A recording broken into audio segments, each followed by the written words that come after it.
Harry Heathcote of Gangoil by Anthony Trollope. I Gangoil just a fortnight before Christmas, 1871, a young man, 24 years of age, returned home to his dinner about 8 o'clock in the evening. He was married, and with him and his wife lived his wife's sister. At that somewhat late hour he walked in among the two young women, and another much older woman who was preparing the table for dinner. The wife and the wife's sister each had a child in her lap, the elder having seen some 15 months of its existence, and the younger 3 months. "He has been out since 7, and I don't think he's had a mouthful," the wife had just said. "Oh, Harry, you must be half-starved," she exclaimed, jumping up to greet him, and throwing her arm round his bare neck. "I'm about whole melted," he said, as he kissed her. "In the name of charity give me a nobler. I did get a bit of damper and a pannikin of tea up at the German's hut, but I never was so hot or so thirsty in my life. We're going to have it in earnest this time. Old Bates says that when the gum leaves crackle, as they do now, before Christmas, there won't be a blade of grass by the end of February." "I hate old Bates," said the wife. "He always prophesies evil and complains about his rations. He knows more about sheep than any man this side of the Mary," said her husband. "From all this, I trust the reader will understand that the Christmas to which he is introduced is not the Christmas with which he is intimate on this side of the equator. A Christmas of blazing fires indoors, and of sleet amid snow and frost outside, but the Christmas of Australia, in which happy land the Christmas fires are apt to be lighted, or to light themselves, when they are by no means needed." The young man who had just returned home had on a flannel shirt, a pair of moleskin trousers, and an old straw hat, battered nearly out of all shape. He had no coat, no waistcoat, no braces, and nothing round his neck. Round his waist there was a strap or belt, from the front of which hung a small pouch, and behind, a knife in a case. And stuck into a loop in the belt, made for the purpose, there was a small briarwood pipe. As he dashed his hat off, wiped his brow, and threw himself into a rocking chair, he certainly was rough to look at, but by all who understood Australian life, he would have been taken to be a gentleman. He was a young squatter, well known west of the Mary River, in Queensland. Harry Heathcote of Gangoil, who owned 30,000 sheep of his own, was a magistrate in those parts, and able to hold his own among his neighbours, whether rough or gentle. And some neighbours he had, very rough, who made it almost necessary that a man should be able to be rough also, on occasions, if he desired to live among them without injury. Heathcote of Gangoil could do all that. Men said of him that he was too imperious, too masterful, too much inclined to think that all things should be made to go as he would have them. Young as he was, he had been altogether his own master since he was of age, and not only his own master, but the master also of all with whom he was brought into contact from day to day. In his life he conversed but seldom with any but those who were dependent on him, nor had he done so for the last 3 years. At an age at which young men at home are still subject to pastors and masters, he had sprung at once into patriarchal power, and being a man determined to thrive, had become laborious and thoughtful beyond his years. Harry Heathcote had been left an orphan, with a small fortune in money, when he was 14. For 2 years after that he had consented to remain quietly at school, but at 16 he declared his purpose of emigrating. Boys less than himself in stature got above him at school, and he had not liked it. For a 12 a month he was opposed by his guardian, but at the end of the year he was fitted forth for the colony. The guardian was not sorry to be quit of him, but prophesied that he would be home again before a year was over. The lad had not returned, and it was now a settled conviction among all who knew him that he would make or mar his fortune in the new land that he had chosen. He was a tall, well-made young fellow, with fair hair and a good-humoured smile, but ever carrying in his countenance marks of what his enemies called pigheadedness, his acquaintances obstinacy, and those who loved him firmness. His acquaintances were, perhaps, right, for he certainly was obstinate. He would take no man's advice, he would submit himself to no man, and in the conduct of his own business preferred to trust to his own insight than to the experience of others. It would sometimes occur that he had to pay heavily for his obstinacy, but, on the other hand, the lessons which he learned thoroughly, and he was kept right in his trade by his own indefatigable industry. That trade was the growth of wool. He was a breeder of sheep on a Queensland sheep run, and his flocks ran far afield over a vast territory of which he was the only lord. His house was near the River Mary, and beyond the river his domain did not extend, but around him on his own side of the river he could ride for 10 miles in each direction without getting off his own pastures. He was master, as far as his mastership went, of 120,000 acres, almost an English county, and it was the pride of his heart to put his foot off his own territory as seldom as possible. He sent his wool annually down to Brisbane, and received his stars, tea and sugar, flour and brandy, boots, clothes, tobacco, etc., once or twice a year from thence. But the traffic did not require his own presence at the city. So self-contained was the working of the establishment that he was never called away by his business, unless he went to see some lot of highly bred sheep which he might feel disposed to buy. And as for pleasure, it had come to be altogether beyond the purpose of his life to go in quest of that. When the work of the day was over, he would lie at his length upon rugs in the veranda, with a pipe in his mouth, while his wife sat over him reading a play of Shakespeare or the last novel that had come to them from England. He had married a fair girl, the orphan daughter of a bankrupt squatter whom he had met in Sydney, and had brought her and her sister into the Queensland bush with him. His wife idolized him. His sister-in-law, Kate Dolly, loved him dearly, as she had cause to do, for he had proved himself to be a very brother to her, but she feared him also somewhat. The people about the Mary said that she was fairer and sweeter to look at even than the elder sister. Mrs. Heathcote was the taller of the two, and the larger featured. She certainly was the higher in intellect, and the fittest to be the mistress of such an establishment as that at Gangoil. When he had washed his hands and face, and had swallowed the very copious but weak allowance of brandy and water which his wife mixed for him, he took the eldest boy on his lap and fondled him. "By George," he said, "old fellow, you shan't be a squatter." "Why not, Harry?" asked his wife. "Because I don't want him to break his heart every day of his life." "Are you always breaking yours? I thought your heart was pretty well hardened now." "When a man talks of his heart, you and Kate are thinking of loves and doves, of course." "I wasn't thinking of loves and doves, Harry," said Kate. "I was thinking how very hot it must have been today. We could only bear it in the veranda by keeping the blinds always wet. I don't wonder that you were troubled." "That comes from heaven or providence, or from something that one knows to be unassailable, and therefore one can put up with it. Even if one gets a sunstroke, one does not complain. The sun has a right to be there, and is no interloper, like a free selector. I can't understand why free selectors and mosquitoes should have been introduced into the arrangements of the world." "I suppose the poor must live somewheres, and squatters too," said Mrs. Growler, the old maidservant, as she put a boiled leg of mutton on the table. "Now, Mr. Harry, if you're hungered, there's something for you to eat in spite of the free selectors." "Mrs. Growler," said the master, "excuse me for saying that you jump to conclusions." "My jumping is pretty well nigh done," said the old woman. "By no means. I find that old people can jump quite as briskly as young. You have rebuked me under the impression that I was grudging something to the poor. Let me explain to you that a free selector may be, and very often is, a rich man. He whom I had in my mind is not a poor man, though I won't swear but what he will be before a year is over." "I know who you mean, Mr. Harry. You mean the Medlicottes. A very nice gentleman is Mr. Medlicott, and a very nice old lady is Mrs. Medlicott. And a deal of good they're going to do, by all accounts." "Now, Mrs. Growler, that will do," said the wife. The dinner consisted of a boiled leg of mutton, a large piece of roast beef, potatoes, onions, and an immense pot of tea.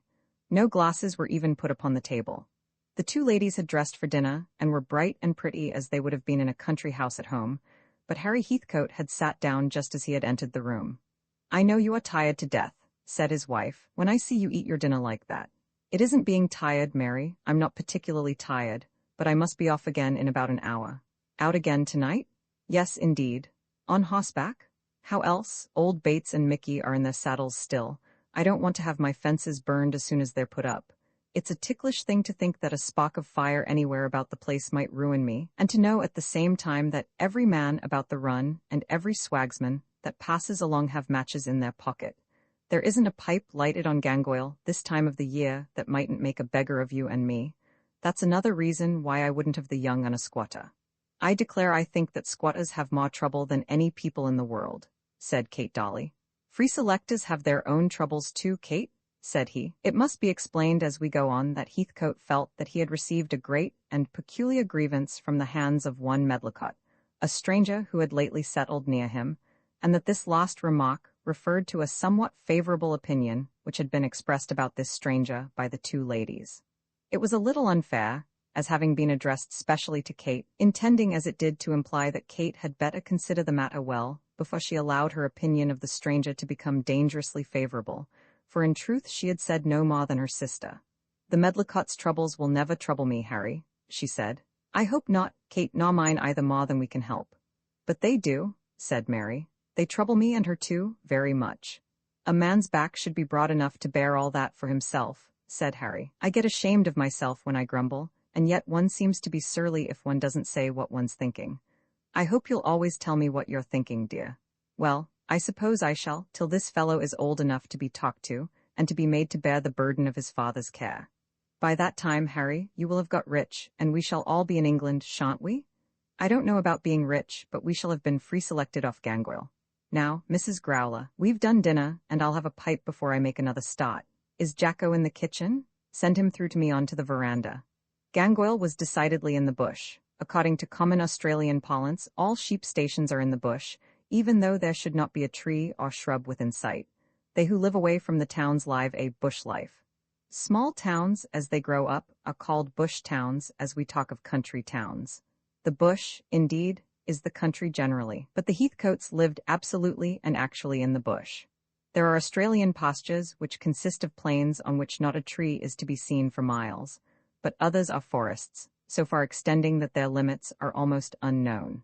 Gangoil was surrounded by forest, in some places so close as to be impervious to men, and almost to animals, in which the undergrowth was thick and tortuous, and almost platted, through which no path could be made without an axe, but of which the greater portions were open, without any underwood, between which the sheep could wander at their will, and men could ride, with a sparse surface of coarse grass, which after rain would be luxuriant, but in hot weather would be scorched down to the ground. At such times, and those times were by far the more common, a stranger would wonder where the sheep would find their feed. Immediately round the house, or station, as it was called, about 100 acres had been cleared, or nearly cleared, with a few trees left here and there for ornament or shade. Further afield, but still round the home quarters, the trees had been destroyed, the run of the sap having been stopped by wringing the bark, but they still stood like troops of skeletons, and would stand, very ugly to look at, till they fell, in the course of nature, by reason of their own rottenness. There was a man always at work about the place. Boscobel he was called, whose sole business was to destroy the timber after this fashion, so that the air might get through to the grasses, and that the soil might be relieved from the burden of nurturing the forest trees. For miles around the domain was divided into paddocks, as they were there called, but these were so large that a stranger might wander in one of them for a day, and never discover that he was enclosed. There were 5 or 6 paddocks on the Gangoil run, each of which comprised over 10,000 acres, and as all the land was undulating, and as the timber was around you everywhere, one paddock was exactly like another. The scenery in itself was fine, for the trees were often large, and here and there rocky knolls would crop up, and there were broken crevices in the ground, but it was all alike. A stranger would wonder that anyone straying from the house should find his way back to it. There were sundry bush houses here and there, and the so-called road to the coast from the wide pastoral districts further west passed across the run. But these roads and tracks would travel hither and thither, new tracks being opened from time to time by the heavy wool drays and star wagons, as in wet weather the ruts on the old tracks would become insurmountable. The station itself was certainly very pretty. It consisted of a cluster of cottages, each of which possessed a ground floor only. No such luxury as stairs was known at Gangoil. It stood about half a mile from the Mary River, on the edge of a creek which ran into it. The principal edifice, that in which the Heathcotes lived, contained only one sitting room and a bedroom on each side of it, but in truth there was another room, very spacious, in which the family really passed their time, and this was the veranda which ran along the front and 2 ends of the house. It was 12 feet broad, and of course of great length. Here was clustered the rocking chairs and sofas and work tables, and very often the cradle of the family. Here stood Mrs. Heathcote's sewing machine, and here the master would sprawl at his length while his wife, or his wife's sister, read to him. It was here, in fact, that they lived, having a parlor simply for their meals. Behind the main edifice there stood, each apart, various buildings, forming an irregular quadrangle. The kitchen came first, with a small adjacent chamber in which slept the Chinese man cook, Sing Sing, as he had come to be called. Then the cottage, consisting also of 3 rooms and a small veranda, in which lived Harry's superintendent, commonly known as Old Bates, a man who had been a squatter once himself, and having lost his all in bad times, now worked for a small salary. In the cottage 2 of the rooms were devoted to hospitality when, as was not unusual, Guests, known or unknown, came that way, and here Harry himself would sleep if the entertainment of other ladies crowded the best apartments. Then at the back of the quadrangle was the star, perhaps of all the buildings the most important. In here was kept a kind of shop, which was supposed, according to an obsolete rule, to be open for custom for half a day twice a week. The exigencies of the station did not allow of this regularity, but after some fashion the shop was maintained. Tea was to be bought there, and sugar, tobacco, and pickles, jam, nails, boots, hats, flannel shirts, and moleskin trousers. Anybody who came might buy, but the intention was to provide the station hands, who would otherwise have had to go or send 30 miles for the supply of their wants.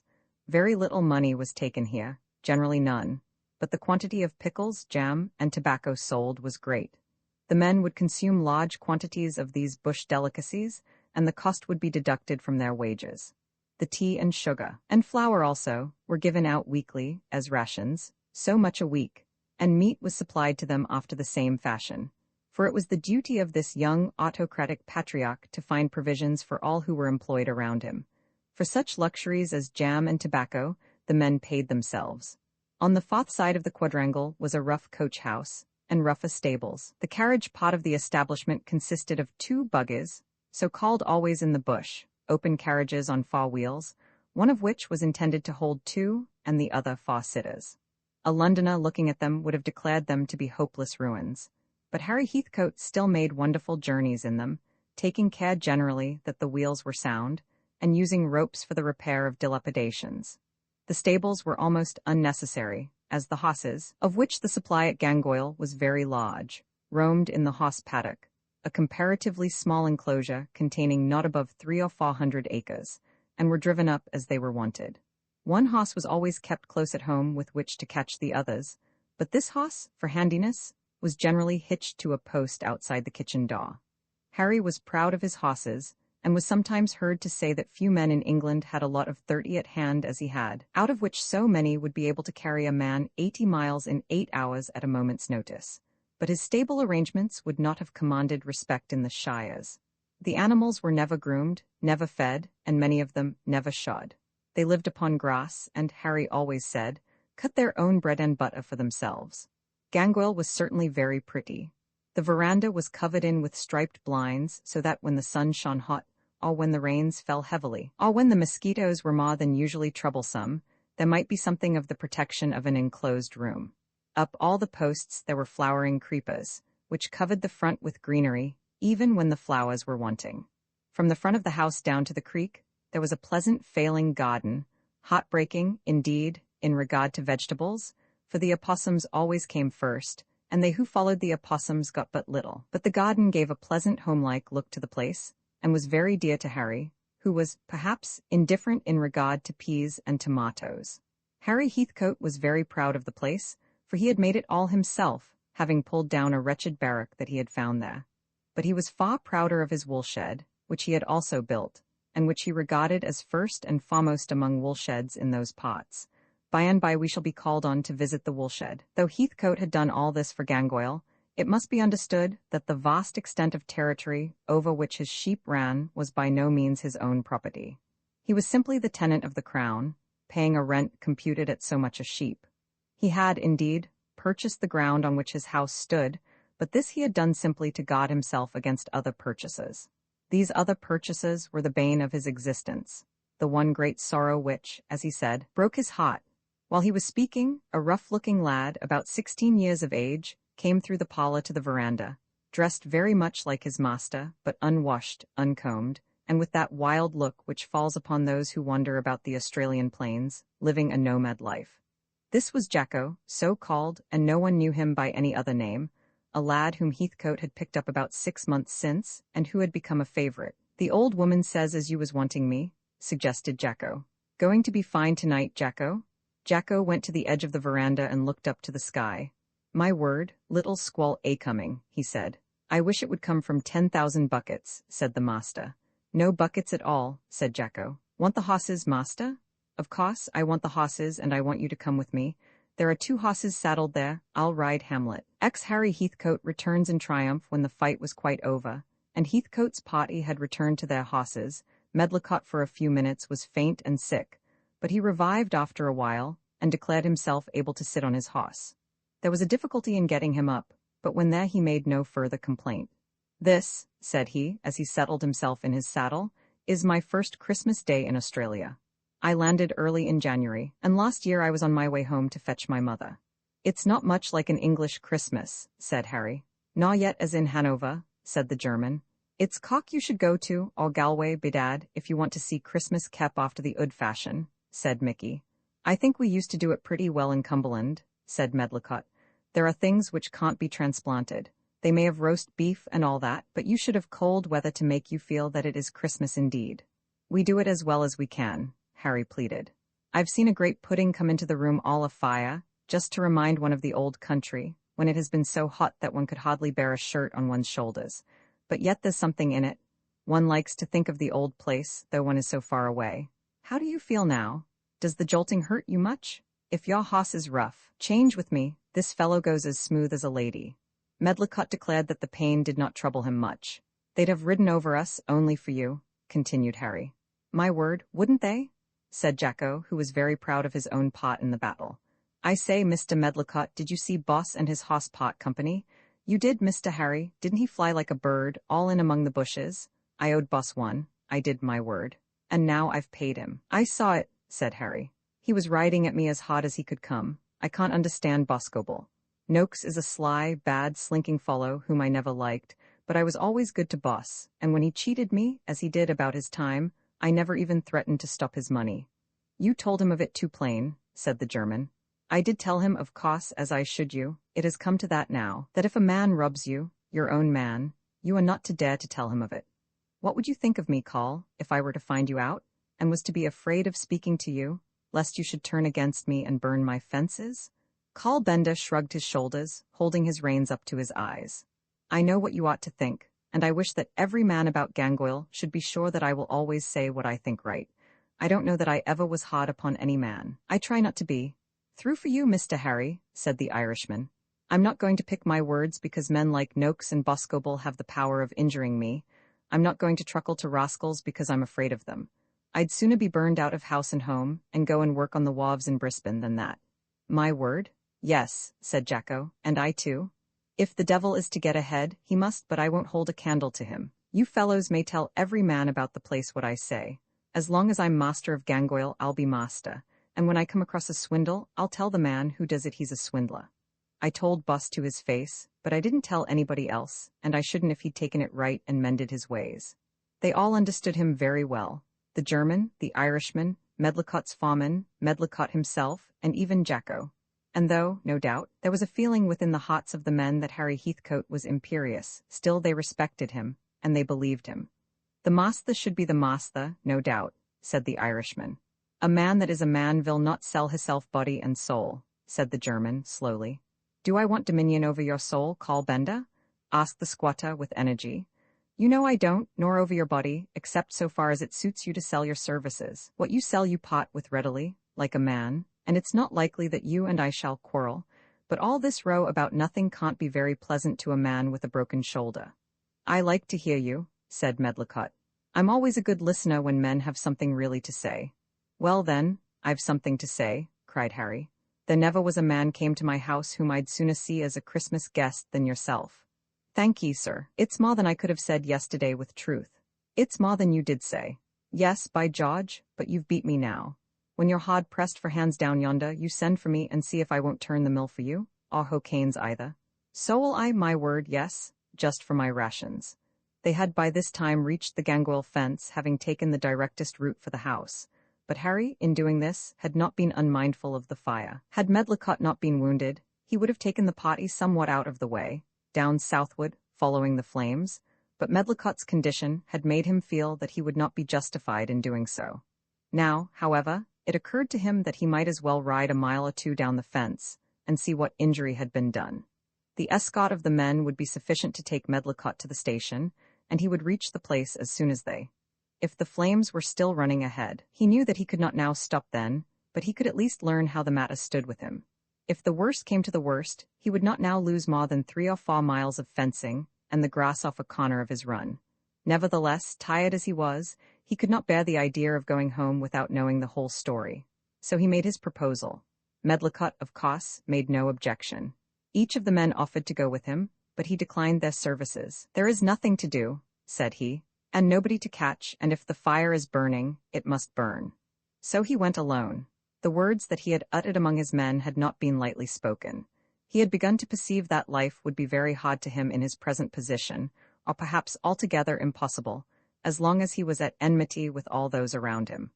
Old squatters whom he knew, respectable men who had been in the colony before he was born, had advised him to be on good terms with the Brownbys. "You needn't ask them to your house or go to them, but just soft-sawder them when you meet," an old gentleman had said to him. He certainly hadn't taken the old gentleman's advice, thinking that to soft-sawder so great a reprobate as Jerry Brownby would be holding a candle to the devil, but his own plan had hardly answered. Well, he was sure, at any rate, of this, that he could do no good now by endeavoring to be civil to the Brownbys. He soon came to the place where the fire had reached his fence, and found that it had burned its way through, and that the flames were still continuing their onward course. The fence to the north, or rather to the northwestward, the point whence the wind was coming, stood firm at the spot at which the fire had struck it. Dry as the wood was, the flames had not traveled upward against the wind, but to the south the fire was traveling down the fence. To stop this, he rode 1/2 a mile along the burning barrier till he had headed the flames, and then he pulled the bushes down and rolled away the logs, so as to stop the destruction. As regarded his fence, there was less than a mile of it destroyed, and that he could now leave in security, as the wind was blowing away from it. As for his grass, that must now take its chance. He could see the dark light of the low-running fire, but there was no longer a mighty blaze, and he knew that the dew of the night was acting as his protector. The harm that had been as yet done was trifling, if only he could protect himself from further harm. After leaving the fire, he had still a ride of 7 or 8 miles through the gloom of the forest, all alone. Not only was he weary, but his horse was so tired that he could hardly get him to canter for a furlong. He regretted that he had not brought the boy with him, knowing well the service of companionship to a tired beast. He was used to such troubles, and could always tell himself that his back was broad enough to bear them, but his desolation among enemies oppressed him. Medlicott, however, was no longer an enemy. Then there came across his mind for the first time an idea that Medlicott might marry his sister-in-law and become his fast friend. If he could have but one true friend, he thought that he could bear the enmity of all the Brownbys. Hitherto, he had been entirely alone in his anxiety. It was between 3 and 4 when he reached Gangoil, and he found that the party of horsemen had just entered the yard before him. The sugar planter was so weak that he could hardly get off his horse. The 2 ladies were still watching when the cavalcade arrived, though it was then between 3 and 4 in the morning. It was Harry's custom on such occasions to ride up to the little gate close to the veranda, and there to hang his bridle till someone should take his horse away, but on this occasion he and the others rode into the yard. Seeing this, Mrs. Heathcote and her sister went through the house, and soon learned how things were. Mr. Medlicott, from the mill, had come with a bone broken, and it was their duty to nurse him till a doctor could be procured from Maryborough. Now Maryborough was 30 miles distant. Someone must be dispatched at once. Jacko volunteered, but in such a service Jacko was hardly to be trusted. He might fall asleep on his horse and continue his slumbers on the ground. Mickey and the German both offered, but the men were so beaten by their work that Heathcote did not dare to take their offer. "I'll tell you what it is, Mary," he said to his wife. "There is nothing for it but for me to go for Jackson. Jackson was the doctor, and I can see the police at the same time. You shan't go, Harry. You are so tired already you can hardly stand this moment. Get me some strong coffee, at once. You don't know what that man has done for us. I'll tell you all another time. I owe him more than a ride into Maryborough. I'll make the men get Yockey up. Yockey was a favorite hoss he had, while you make the coffee, and I'll lead Colonel. Colonel was another hoss, well esteemed at Gangoil. Jackson will come quicker on him than on any animal he can get at Maryborough." And so it was arranged, in spite of the wife's tears and entreaties. Harry had his coffee and some food, and started, with his 2 horses, for the doctor. Nature is so good to us that we are sometimes disposed to think we might have dispensed with aught. In the bush, where doctors cannot be had, bones will set themselves, and when doctors do come, but come slowly, the broken bones suit themselves to such tawdiness.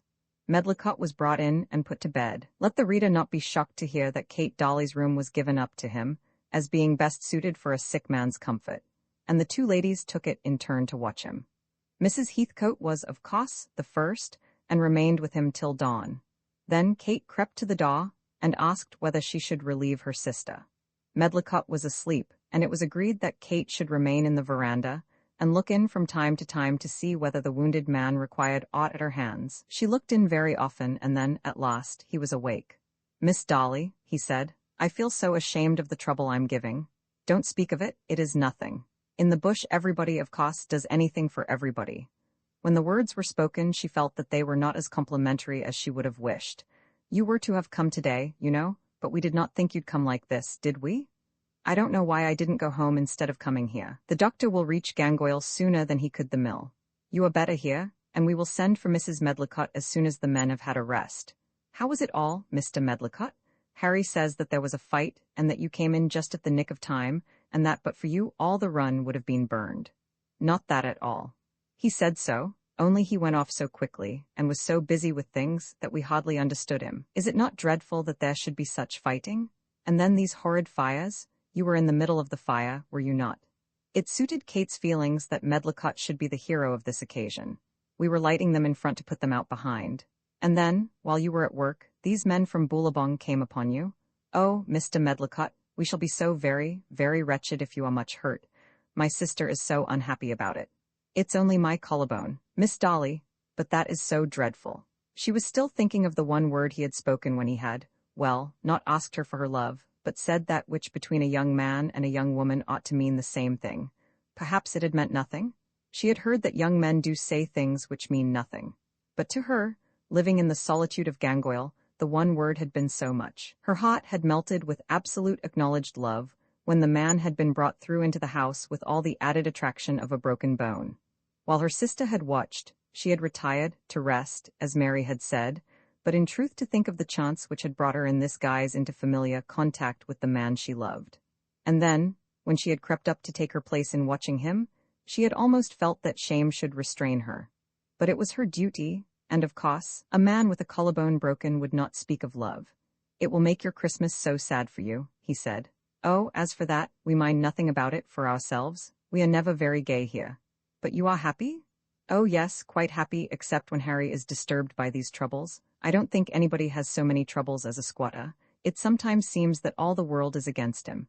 We shall be allies now, at any rate."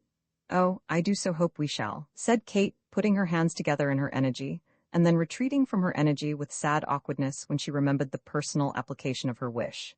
"That is, I mean you and Harry," she added in a whisper. "Why not I and others besides Harry? It is so much to him to have a real friend. Things concern us, of course, only just as they concern him. Women are never of very much account, I think. Harry has to do everything, and everything ought to be done for him. I think you spoil Harry among you. Don't you say so to Mary, or she will be fierce. I wonder whether I shall ever have a wife to stand up for me in that way." Kate had no answer to make, but she thought that it would be his own fault if he did not have a wife to stand up for him thoroughly. He has been very lucky in his wife. "I think he has, Mr. Medlicott, but you are moving about, and you ought to lie still. There, I hear the horses, that's the doctor. I do so hope he won't say that anything very bad is the matter." She jumped up from her chair, which was close to his bed, and as she did so just touched his hand with hers. It was involuntary on her part, having come of instinct rather than will, and she withdrew herself instantly. The hand she had touched belonged to the arm that was not hurt, and he put it out after her, and caught her by the sleeve as she was retreating. "Oh, Mr. Medlicott, you must not do that. You will hurt yourself if you move in that way." And so she escaped and left the room, and did not see him again till the doctor had gone from Gangoil. The bone had been broken simply as other bones are broken. It was now set, and the sufferer was, of course, told that he must rest. He had suggested that he should be taken home, and the Heathcotes had concurred with the doctor in asserting that no proposition could be more absurd. He had intended to eat his Christmas dinner at Gangoil, and he must now pass his entire Christmas there. "The sugar can go on very well for 10 days, Harry had said. "I'll go over myself and see about the men, and I'll fetch your mother over." To this, however, Mrs. Heathcote had demurred successfully. "You'll kill yourself, Harry, if you go on like this," she said. Benda, therefore, was sent in the buggy for the old lady, and at last Harry Heathcote consented to go to bed. "My belief is I shall sleep for a week," he said, as he turned in, but he didn't begin his sleep quite at once. "I am very glad I went into Maryborough," he said to his wife, rising up from his pillow. "I've sworn an information against Noakes and 2 of the Brownbys, and the police will be after them this afternoon. They won't catch Noakes, and they can't convict the other fellows, but it will be something to clear the country of such a fellow, and something also to let them know that detection is possible. Do sleep now, dear, she said. Yes, I will, I mean to. But look here, Mary, if any of the police should come here, mind you wake me at once. And Mary, look here. Do you know I shouldn't be a bit surprised if that fellow was to be making up to Kate? Mrs. Heathcote, with some little inward chuckle at her husband's assumed quickness of apprehension, reminded herself that the same idea had occurred to her some time ago. Mrs. Heathcote gave her husband full credit for more than ordinary intelligence in reference to affairs pertaining to the breeding of sheep and the growing of wool, but she did not think highly of his discernment in such an affair as this. She herself had been much quicker. When she first saw Mr. Medlicott, she had felt it a godsend that such a man, with the look of a gentleman and unmarried, should come into the neighborhood, and in so feeling, her heart had been entirely with her sister. For herself it mattered nothing who came or did not come, or whether a man were a bachelor, or possessed of a wife and a dozen children. All that a girl had a right to want was a good husband. She was quite satisfied with her own lot in that respect, but she was anxious enough on behalf of Kate. And when a young man did come, who might make matters so pleasant for them, Harry quarrelled with him because he was a free selector. A free fiddlestick, she had once said to Kate, not, however, communicating to her innocent sister the ambition which was already filling her own bosom. Harry does take things up so, as though people weren't to live, some in one way and some in another. As far as I can see, Mr. Medlicott is a very nice fellow. Kate had remarked that he was all very well, and nothing more had been said, but Mrs. Heathcote, in spite of Harry's aversion, had formed her little project, a project which, if then declared, would have filled Harry with dismay. And now the young aristocrat, as he turned himself in his bed, made the suggestion to his wife as though it were all his own. I never like to think much of these things beforehand, she said, innocently. I don't know about thinking, said Harry, but a girl might do worse. If it should come up, don't set yourself against it. Kate, of course, will please herself, said Mrs. Heathcote. Now do lie down and rest yourself? His rest, however, was not of long duration. As he had himself suggested, 2 policemen reached Gangoil at about 3 in the afternoon, on their way from Maryborough to Billabong, in order that they might take Mr. Medlicott's deposition. After Heathcote's departure, it had occurred to Sergeant Forrest of the police, and the suggestion, having been transferred from the sergeant to the stipendiary magistrate, was now produced with magisterial sanction, that, after all, there was no evidence against the Brownbys. They had simply interfered to prevent the burning of the grass on their own run, and who could say that they had committed any crime by doing so? If Medlicott had seen Noakes with a lighted branch in his hand, the matter might be different with him, and therefore Medlicott's deposition was taken. He had sworn that he had seen Noakes drag his lighted torch along the ground. He had also seen other horsemen, 2 or 3, as he thought, but could not identify them. Jacko's deposition was also taken as to the man who had been heard and seen in the woolshed at night. Jacko was ready to swear point-blank that the man was Noakes. The policeman suggested that, as the night was dark, Jacko might as well allow a shade of doubt to appear, thinking that the shade of doubt would add strength to the evidence. But Jacko was not going to be taught what sort of oath he should swear. My word, he said. Didn't I see his leg move? You go away. Armed with these depositions, the 2 constables went on to Billabong in search of Noakes, and of Noakes only, much to the chagrin of Harry, who declared that the police would never really bestir themselves in a squatter's cause. As for Noakes, he'll be out of Queensland by this time tomorrow. Roman 11 Sergeant Forrest, the Brownby party returned, after their midnight raid, in great discomfiture to Billabong. Their leader, Jerry, was burned about his hands and face in a disagreeable and unsightly manner. Joe had hardly made good that character for fighting it out to the end, for which he was apt to claim credit. Boscobel was altogether disconcerted by his fall, and Noakes, who had certainly shown no aptitude for the fray, was abused by them all as having caused their retreat by his cowardice, while Sing Sing, the runaway cook, who knew that he had forfeited his wages at Gangoil, was forced to turn over in his heathenish mind the ill effects of joining the losing side. You big fool, boss, he said more than once to his friend the woodsman, who had lured him away from the comforts of Gangoil. I'll punch your head, John, if you don't hold your row. Boscobel would reply, but Sing Sing went on with his reproaches, and before they had reached Billabong, Boscobel had punched the Chinaman's head. You're not coming in here, Jerry said to Noakes when they reached the yard gate. Who wants to come in? I suppose you're not going to send a fellow on without a bit of grub after such a night's work. Give him some bread and meat, Jack, and let him go on. There'll be somebody here after him before long. He can't hurt us, but I don't want people to think that we are so fond of him that we can't do without harboring him here. Georgie, you'll go too, if you take my advice. That young cur will send the police here as sure as my name is Brownby, and if they once get hold of you, they'll have a great many things to talk to you about. Georgie grumbled when he heard this, but he knew that the advice given him was good, and he did not attempt to enter the house. So Noakes and he vanished, away into the bush together, as such men do vanish, wandering forth to live as the wild beasts live. It was still a dark night when they went, and the remainder of the party took themselves to their beds. On the following afternoon they were lying about the house, sometimes sleeping, and sometimes waking up to smoke, when the two policemen, who had already been at Gangoil, appeared in the yard. These men were dressed in flat caps with short blue jackets, hunting breeches, and long black boots, very unlike any policemen in the old country, and much more picturesque. They leisurely tied their horses up, as though they had been in the habit of making weekly visits to the place, and walked round to the veranda. "Well, Mr. Brownby, and how are you?" said the sergeant to the old man. The head of the family was gracious, and declared himself to be pretty well, considering all things. He called the sergeant by his name, and asked the men whether they'd take a bit of something to eat. Joe also was courteous, and after a little delay in getting a key from his brother, brought out the jar of spirits, which, in the bush, is regarded as the best sign known of thorough good breeding. The sergeant said that he didn't mind if he did, and the other man, of course, followed his officer's example. So far everything was comfortable, and the constables seemed in no hurry to allude to disagreeable subjects. They condescended to eat a bit of cold meat before they proceeded to business, and at last the matter to be discussed was first introduced by one of the Brownby family. "I suppose you've heard that there was a scrimmage here last night," said Joe.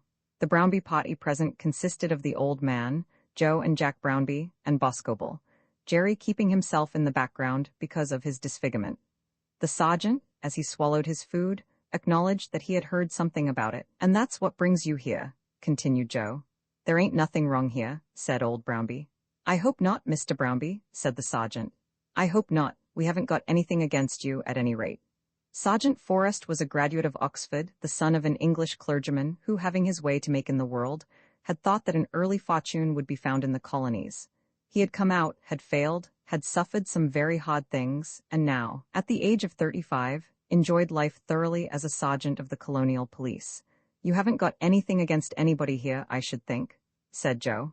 "If you want to get them as begun it," said Jack, "and them as ought to be took up, you'll go to Gangoil." "Hold your tongue, Jack," said his brother. "Sergeant Forrest knows where to go better than you can tell him." Then the sergeant asked a string of questions as to the nature of the fight, who had been hurt, and how badly had anybody been hurt, and what other harm had been done. The answers to all these questions were given with a fair amount of truth, except that the little circumstance of the origin of the fire was not explained. Both Boscobel and Joe had seen the torch put down, but it could hardly have been expected that they should have been explicit as to such a detail as that. Nor did they mention the names of either their brother George or Noakes. "And who was there in the matter?" asked the sergeant. "There was young Heathcote, and a boy he has got there, and the two chaps as he calls boundary riders, and Medlicott, the sugar fellow from the mill, and a chap of Medlicott's I never set eyes on before. They must have expected something to be up, or Heathcote would not have been going about at night with a tribe of men like that." "And who were your party?" "Well, there were just ourselves, 4 of us, for Georgie was here, and this fellow Boscobel. Georgie never stays long, and he wouldn't be welcome if he did. He turned up just by chance like, and now he's off again." "That was all, eh?" Of course they all knew that the sergeant knew that Noakes had been with them. "Well then, that wasn't all," said old Brownby. "Bill Noakes was here, whom Heathcote dismissed ever so long ago, and that Chinese cook of his. He dismissed him too, I suppose, and he dismissed Boscobel here. No one can live at Gangoil any time," said Jack. "Everybody knows that. He wants to be Laudermighty over everything. But he ain't going to be Laudermighty at Boolabong. And he ain't going to burn our grass either," said Joe. "It's like his impudence coming onto our run and burning everything before him. He calls himself a magistrate, but he's not to do just as he pleases because he's a magistrate. I suppose we can swear against him for lighting our grass, sergeant? There isn't one of us that didn't see him do it." "And where is Noakes?" asked the sergeant, paying no attention to the application made by Mr. Brownby Jr. for redress to himself. "Well," said Joe, "Noakes isn't anywhere about Boolabong. He's away with your brother George. I shouldn't wonder, said Joe. It's a serious matter lighting a fire, you know, said the sergeant. A man would have to swing for it. Then why isn't young Heathcote to swing? Demanded Jack. There is such a thing as intent, you know. When Heathcote lighted the fire, where would the fire have gone if he hadn't kept putting it out as fast as he kept lighting it? Onto his own run, not to yours. And where would the other fire have gone which somebody lit, and which nobody put out, if he hadn't been there to stop it? The less you say against Heathcote, the better. So Noakes is off, is he? He ain't here anyways, said Joe. When the row was over, we wouldn't let him in. We didn't want him about here. I dare say not, said the sergeant. Now let me go and see the spot where the fight was. So the two policemen with the two young Brownbys rode away, leaving Boscobel with the old man. He knows everything about it, said old Brownby. If he do, said Boscobel, it ain't no odds. Not a ha'porth of odds, said Jerry, coming out of his hiding place. Who cares what he knows? A man may do what he pleases on his own run, I suppose. He mayn't light a fire as'll spread, said the old man. Bother? Who's to prove what's in a man's mind? If I'd been Noakes, I'd have stayed and seen it out. I'd never be driven about the colony by such a fellow as Heathcote, with all the police in the world to back him. Sergeant Forrest inspected the ground on which the fire had raged, and the spot on which the men had met, but nothing came of his inspection, and he had not expected that anything would come of it. He could see exactly where the fire had commenced, and could trace the efforts that had been made to stop it. He did not in the least doubt the way in which it had been lit, but he did very much doubt whether a jury could find Noakes guilty, even if he could catch Noakes. Jacko's evidence was worth nothing, and Mr. Medlicott might be easily mistaken as to what he had seen at a distance in the middle of the night. All this happened on Christmas Day. At about 9 o'clock the same evening, the two constables reappeared at Gangoil and asked for hospitality for the night. This was a matter of course, and also the reproduction of the Christmas dinner. Mrs. Medlicott was now there, and her son, with his collarbone set, had been allowed to come out onto the veranda. The house had already been supposed to be full, but room, as a matter of course, was made for Sergeant Forrest and his man. It's a queer sort of Christmas we've all been having, Mr. Heathcote, said the sergeant, as the remnant of a real English plum pudding was put between him and his man by Mrs. Growler. A little hotter than it is at home, eh? Indeed it is. You must have had it hot last night, sir. Very hot, Sergeant. We had to work uncommonly hard to do it as well as we did. It was not a nice Christmas game, sir, was it? Me, said Mrs. Medlicott. There's nee Christmas games or ony games here at all, except just worrying and harrying, like sae many dogs at each other's throats. And you think nothing more can be done? Harry asked. I don't think we shall catch the men. When they get out backwood, it's very hard to trace them. He's got a hoss of his own with him, and he'll be beyond reach of the police by this time tomorrow. Indeed, he's beyond their reach now. However, you'll have got rid of him. But there are others as bad as he left behind. I wouldn't trust that fellow Boscobel a yard. He won't stir, sir. He belongs to this country and does not want to leave it. And when a thing has been tried like that and has failed, the fellows don't try it again. They are cowed like by their own failure. I don't think you need fear fire from the Boolabong side again this summer. After this, the sergeant and his man discreetly allowed themselves to be put to bed in the back cottage, for in truth, when they arrived, things had come to such a pass at Gangoil that the two additional visitors were hardly welcome. But hospitality in the bush can be stayed by no such considerations as that. Let their employments or enjoyments on hand be what they may, everything must yield to the entertainment of strangers. The two constables were in want of their Christmas dinner, and it was given to them with no grudging hand. As to Noakes, we may say that he has never since appeared in the neighborhood of Gangoil, and that none, thereabouts, ever knew what was his fate. Men such as he wander away from one colony into the next, passing from one station to another, or sleeping on the ground, till they become as desolate and savage as solitary animals. And at last they die in the bush, creeping, we may suppose, into hidden nooks, as the beasts do when the hour of death comes on them. Roman 12 conclusion, the constables had started from Gangoil, on their way to Boolabong, a little after 4, and from that time till he was made to get out of bed for his dinner Harry Heathcote was allowed to sleep. He had richly earned his rest by his work, and he lay motionless, without a sound, in the broad daylight, with his arm under his head, dreaming, no doubt, of some happy squatting land, in which there were no free selectors, no fires, no rebellious servants, no floods, no droughts, no wild dogs to worry the lambs, no grass seeds to get into the fleeces, and in which the price of wool stood steady at 2 shillings and 6pence a pound. His wife from time to time came into the room, shading the light from his eyes, protecting him from the flies, and administering in her soft way to what she thought might be his comforts. His sleep was of the kind which no light, nor even flies, can interrupt. Once or twice she stooped down and kissed his brow, but he was altogether unconscious of her caress. During this time old Mrs. Medlicott arrived, but her coming did not awake the sleeper, though it was by no means made in silence. The old woman sobbed and cried over her son, at the same time expressing her thankfulness that he should have turned up in the forest so exactly at the proper moment, evidently taking part in the conviction that her Giles had saved Gangoil and all its sheep. And then there were all the necessary arrangements to be made for the night, in accordance with which almost everybody had to give up his or her bed and sleep somewhere else. But nothing disturbed Harry. For the present he was allowed to occupy his own room, and he enjoyed the privilege. Kate Dolly during this time was much disturbed in mind. The reader may remember, Kate, at any rate, remembered well, that, just as the doctor had arrived to set his broken bone, Mr. Medlicott, disabled as he was, had attempted to take her by the arm. He had certainly chosen an odd time for a declaration of love, just the moment in which he ought to have been preparing himself for the manipulation of his fractured limb. But unless he had meant a declaration of love, surely he would not have seized her by the arm. It was a matter to her of great moment. Oh, of what vital importance! The English girl living in a town, or even in what we call the country, has no need to think of any special man till some special man thinks of her. Men are fairly plentiful, and if one man does not come, another will. And there have probably been men coming and going in some sort since the girl left her schoolroom and became a young lady. But in the bush the thing is very different. It may be that there is no young man available within 50 miles, no possible lover or future husband, unless heaven should interfere almost with a miracle. To those to whom lovers are as plentiful as blackberries, it may seem indelicate to surmise that the thought of such a want should ever enter a girl's head. I doubt whether the defined idea of any want had ever entered poor Kate's head. But now that the possible lover was there, not only possible but very probable, and so eligible in many respects, living so close, with a house over his head and a good business, and then so handsome, and, as Kate thought, so complete a gentleman, of course she turned it much in her mind. She was very happy with Harry Heathcote. There never was a brother-in-law so good. But after all, what is a brother-in-law, though he be the very best?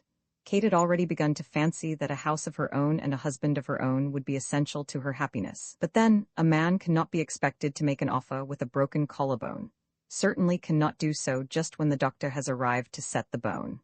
Late on in the day, when the doctor had gone, and Medlicott was, according to instructions, sitting out on the veranda in an armchair, and his mother was with him, and while Harry was sleeping as though he never meant to be awake again, Kate managed to say a few words to her sister. It will be understood that the lady's hands were by no means empty. The Christmas dinner was in course of preparation, and Sing Sing, that villainous Chinese cook, had absconded. Mrs. Growler, no doubt, did her best, but Mrs. Growler was old and slow, and the house was full of guests. It was by no means an idle time, but still Kate found an opportunity to say a word to her sister in the kitchen. "What do you think of him, Mary?" To the married sister, him would naturally mean Harry Heathcote, of whom, as he lay asleep, the young wife thought that he was the very perfection of patriarchal pastoral manliness, but she knew enough of human nature to be aware that the him of the moment to her sister was no longer her own husband. "I think he has got his arm broken fighting for Harry, and that we are bound to do the best we can for him." "Oh yes, that's of course. I'm sure Harry will feel that. He used, you know, that is, not just to like him, because he is a free selector. They'll drop all that now. Of course they could not be expected to know each other at the first starting. I shouldn't wonder if they became regular friends. That would be nice. After all, though you may be so happy at home, it is better to have something like a neighbor. Don't you think so?" "It depends on who the neighbors are. I don't care much for the Brownbys. They are quite different, Mary. I like the Medlicotts very much." "I consider he's quite a gentleman," said Kate. "Of course he's a gentleman. Look here, Kate, I shall be ready to welcome Mr. Medlicott as a brother-in-law if things should turn out that way." "I didn't mean that, Mary." "Did you not? Well, you can mean it if you please as far as I am concerned. Has he said anything to you, dear?" "No, not a word. I don't know what you call a word, not a word of that kind. I think he meant it once this morning." "I dare say he meant it, and if he meant it this morning, he won't have forgotten his meaning tomorrow. There's no reason why he should mean it, you know." "None in the least, Kate, is there? Now you're laughing at me, Mary. I never used to laugh at you when Harry was coming. I was so glad, and I did everything I could. Yes, you went away and left us in the botanical gardens, I remember, but you see, there are no botanical gardens here, and the poor man couldn't walk about if there were. I wonder what Harry would say if it were to be so. Of course he'd be glad, for your sake. But he does so despise free selectors. And then he used to think that Mr. Medlicott was quite as bad as the Brownbys. I wouldn't marry anyone to be despised by you and Harry. That's all gone by, my dear, said the wife, feeling that she had to apologize for her husband's prejudices. Of course one has to find out what people are before one takes them to one's bosom.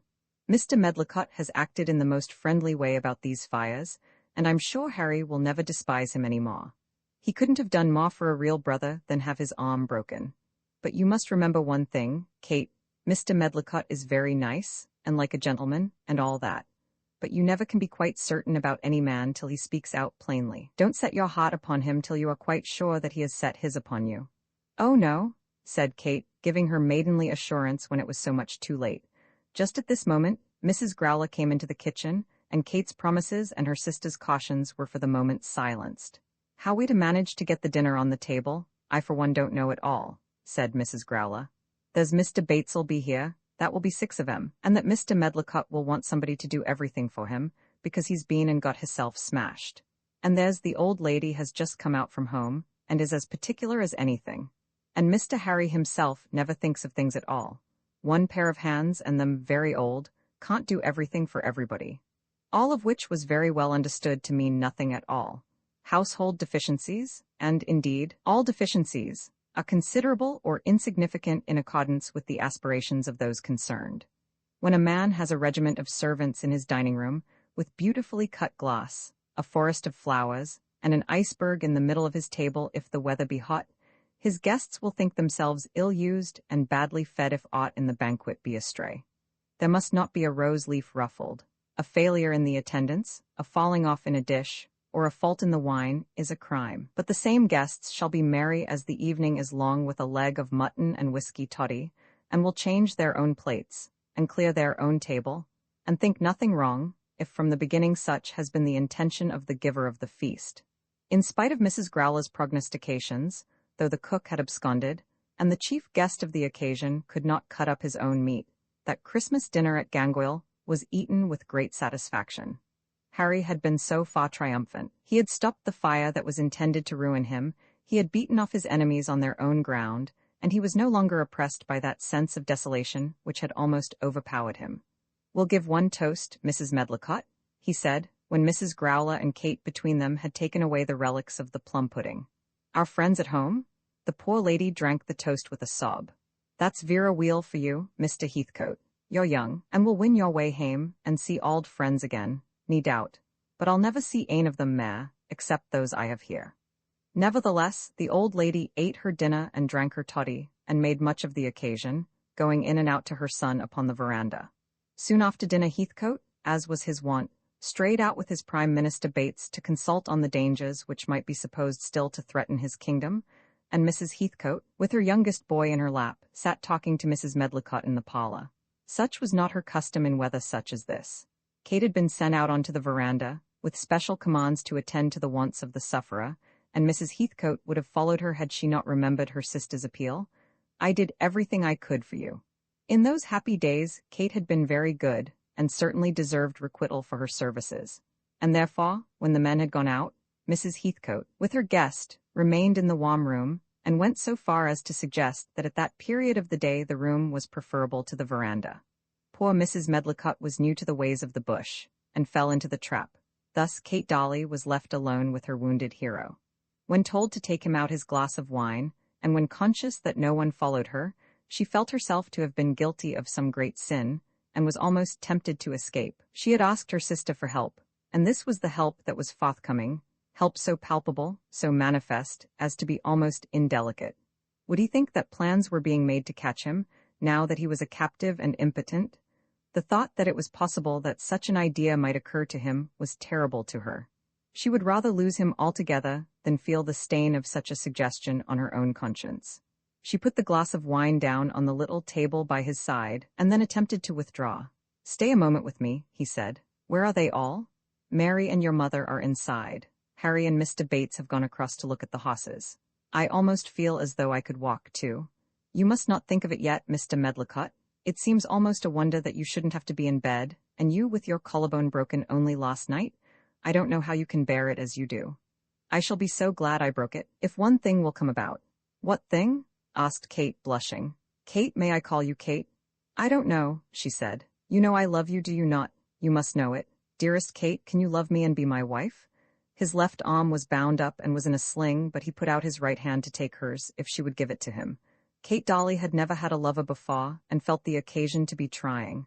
She had no doubt about the matter. If it were only proper for her to declare herself, she could swear with a safe conscience that she loved him better than all the world. Put your hand here, Kate, he said. As the request was not exactly for the gift of her hand, she placed it in his. May I keep it now? She could only whisper something which was quite inaudible, even to him. I shall keep it and think that you are all my own. Stoop down, Kate, and kiss me, if you love me. She hesitated for a moment, trying to collect her thoughts. She did love him, and was his own, still, to stoop and kiss a man who, if such a thing were to be allowed at all, ought certainly to kiss her. She did not think she could do that. But then she was bound to protect him, wounded and broken as he was, from his own imprudence. And if she did not stoop to him, he would rise to her. She was still in doubt, still standing with her hand in his, half bending over him, but yet half resisting as she bent, when, all suddenly, Harry Heathcote was on the veranda, followed by the two policemen, who had just returned from Boulabong. She was sure that Harry had seen her, and was by no means sure that she had been quick enough in escaping from her lover's hand to have been unnoticed by the policemen also. She fled away as though guilty, and could hardly recover herself sufficiently to assist Mrs. Growler in producing the additional dinner which was required. The two men were quickly sent to their rest, as has been told before, and Harry, who had in truth seen how close to his friend his sister-in-law had been standing, would, had it been possible, have restored the lovers to their old positions. But they were all now on the veranda, and it was impossible. Kate hung back, half in and half out of the sitting-room, and old Mrs. Medlicott had seated herself close to her son. Harry was lying at full length on a rug, and his wife was sitting over him. Then Giles Medlicott, who was not quite contented with the present condition of affairs, made a little speech. Mrs. Heathcote, he said, I have asked your sister to marry me. Dearie me, Giles, said Mrs. Medlicott. Kate remained no longer half in and half out of the parlor, but retreated altogether and hid herself. Harry turned himself over on the rug and looked up at his wife, claiming infinite credit in that he had foreseen that such a thing might happen. And what answer has she given you? Said Mrs. Heathcote. She hasn't given me any answer yet. I wonder what you and Heathcote would say about it. What Kate has to say is much more important, replied the discreet sister. I should like it of all things, said Harry, jumping up. It's always best to be open about these things. When you first came here, I didn't like you. You took a bit of my river frontage, not that it does me any great harm, and then I was angry about that scoundrel Noakes. I was wrong about Noakes, said Medlicott, and have therefore had my collarbone broken. As to the land, you'll forgive my having it if Kate will come and live there. By George, I should think so. Kate, why don't you come out? Come along, my girl. Medlicott has spoken out openly, and you should answer him in the same fashion. So saying, he dragged her forth, and I fear that, as far as she was concerned, something of the sweetness of her courtship was lost by the publicity with which she was forced to confess her love. Will you go, Kate, and make sugar down at the mill? I have often thought how bad it would be for Mary and me when you were taken away, but we shan't mind it so much if we knew that you ought to be near us. Speak to him, Kate, said Mrs. Heathcote, with her arm round her sister's waist. I think she's minded to have him, said Mrs. Medlicott. Tell me, Kate, shall it be so? Pleaded the lover. She came up to him and leaned over him, and whispered one word which nobody else heard, but they all knew what the word was. And before they separated for the night, she was left alone with him, and he got the kiss for which he was asking when the policeman interrupted them. That's what I call a happy Christmas, said Harry, as the party finally parted for the night. Roman to a night's ride, Harry jumped from the ground, kissed his wife, called her old girl, and told her to be happy, and got on his horse at the garden gate. Both the ladies came off the veranda to see him start. It's as dark as pitch, said Kate Dolly. That's because you have just come out of the light. But it is dark, quite dark. You won't be late, will you? Said the wife. I can't be very early, as it's near 10 now. I shall be back about 12. So saying, he broke at once into a gallop and vanished into the night, his young groom scampering after him. Why should he go out now? Kate said to her sister. He is afraid of fire. But he can't prevent the fires by riding about in the dark. I suppose the fires come from the heat. He thinks they come from enemies, and he has heard something. One wretched man may do so much when everything is dried to tinder. I do so wish it would rain. The night, in truth, was very dark. It was now midsummer, at which time with us the days are so long that the coming of the one almost catches the departure of its predecessor. But Gangoil was not far outside the tropics, and there were no long summer nights. The heat was intense, but there was a low soughing wind which seemed to moan among the trees without moving them. As they crossed the little home enclosure and the hoss paddock, the track was just visible, the trees being dead and the spaces open. About half a mile from the house, while they were still in the hoss paddock, Harry turned from the track, and Jacko, of course, turned with him. "You can sit your hoss jumping, Jacko?" he asked. "My word, jump like glory," answered Jacko. He was soon tried.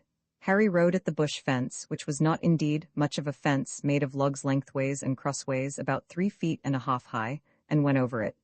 Jacko followed him, rushing his hoss at the leap, losing his seat and almost falling over the animal's shoulders as he came to the ground.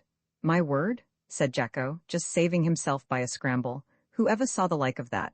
Why don't you sit in your saddle, you stupid young duffer?" "Sit in my saddle? Why don't he jump proper?" "Well, you go on. I don't know that I'm a duffer." "Duffer, indeed, my word." Heathcote had turned to the left, leaving the track which was, indeed, the main road toward the nearest town and the coast, and was now pushing on through the forest with no pathway at all to guide him. To ordinary eyes, the attempt to steer any course would have been hopeless. But an Australian squatter, if he have any well-grounded claim to the character of a bushman, has eyes which are not ordinary, and he has probably nurtured within himself, unconsciously, topographical instincts which are unintelligible to the inhabitants of cities. Harry, too, was near his own home, and went forward through the thick gloom without a doubt, Jacko following him faithfully. In about half an hour they came to another fence, but now it was too absolutely dark for jumping. Harry had not seen it till he was close to it, and then he pulled up his hoss. "My word, why don't you jump away, Mr. Harry? Who's a duffer now? Hold your tongue, or I'll put my whip across your back. Get down and help me pull a log away." The hosses couldn't see where to put their feet. Jacko did as he was bid and worked hard, but still grumbled at having been called a duffer. The animals were quickly led over, the logs were replaced, and the two were again galloping through the forest. "I thought you were making for the woolshed," said Jacko. "We're 8 miles beyond the woolshed," said Harry. They had now crossed another paddock and had come to the extreme fence on the run. The Gangoil pastures extended much further, but in that direction had not as yet been enclosed. Here they both got off their horses and walked along the fence till they came to an opening, with a slip panel, or movable bars, which had been Heathcote's intended destination. "Hold the horses, Jacko, till I come back," he said. Jacko, when alone, nothing daunted by the darkness or solitude, seated himself on the top rail, took out a pipe and struck a match. When the tobacco was ignited, he dropped the match on the dry grass at his feet, and a little flame instantly sprang up. The boy waited a few seconds till the flames began to run, and then putting his feet together on the ground stamped out the incipient fire. "My word," said Jacko to himself, "it's easy done, anyway." Harry went on to the left for about half a mile, and then stood leaning against the fence. It was very dark, but he was now looking over into an enclosure which had been altogether cleared of trees, and which, as he knew well, had been cultivated and was covered with sugar-canes. Where he stood, he was not distant above 1/4 of a mile from the river, and the field before him ran down to the banks. This was the selected land of Giles Medlicott, 2 years since a portion of his own run, which had now been purchased from the government, for the loss of which he had received, and was entitled to receive no compensation. And the matter was made worse for him by the fact that the interloper had come between him and the river. But he was not standing here near midnight merely to exercise his wrath by straining his eyes through the darkness at his neighbor's crops. He put his finger into his mouth to wet it, and then held it up that he might discover which way the light breath of wind was coming. There was still the low moan to be heard continually through the forest, and yet not a leaf seemed to be moved. After a while he thought he caught a sound, and put his ear down to the ground. He distinctly heard a footstep, and rising up, walked quickly toward the spot whence the noise came. "Who's that?" he said, as he saw the figure of a man standing on his side of the fence, and leaning against it, with a pipe in his mouth. "Who are you?" replied the man on the fence. "My name is Medlicott." "Oh, Mr. Medlicott, is it? Is that Mr. Heathcote? Good night, Mr. Heathcote. You are going about at a late hour of the night." "I have to go about early and late, but I ain't later than you." "I'm close at home," said Medlicott. "I am, at any rate, on my own run," said Harry. "You mean to say that I am trespassing?" said the other, because I can very soon jump back over the fence. I didn't mean that at all, Mr. Medlicott. Anybody is welcome on my run, night or day, who knows how to behave himself. I hope I'm included in that list. Just so, of course. Considering the state that everything is in, and all the damage that a fire would do, I rather wish that people would be a little more careful about smoking. My canes, Mr. Heathcote, would burn quite as quickly as your grass. It is not only the grass. I've 100 miles of fencing on the run which is as dry as tinder, not to talk of the station and the wool shed. They shan't suffer from my neglect, Mr. Heathcote. You have men about who mayn't be so careful. The wind, such as it is coming right across from your place. If there were light enough, I could show you 3 or 4 patches where there has been fire within half a mile of this spot. There was a log burning there for 2 or 3 days, not long ago, which was lighted by one of your men. That was a fortnight since. There was no heat then, and the men were boiling their kettle. I spoke about it. A log like that, Mr. Medlicott, will burn for weeks sometimes. I'll tell you fairly what I'm afraid of. There's a man with you whom I turned out of the shed last shearing, and I think he might put a match down, not by accident. You mean Noakes. As far as I know, he's a decent man. You wouldn't have me not employ a man just because you had dismissed him? Certainly not, that is, I shouldn't think of dictating to you about such a thing. Well, no, Mr. Heathcote, I suppose not. Noakes has got to earn his bread, though you did dismiss him. I don't know that he's not as honest a man as you or I. If so, there's 3 of us very bad.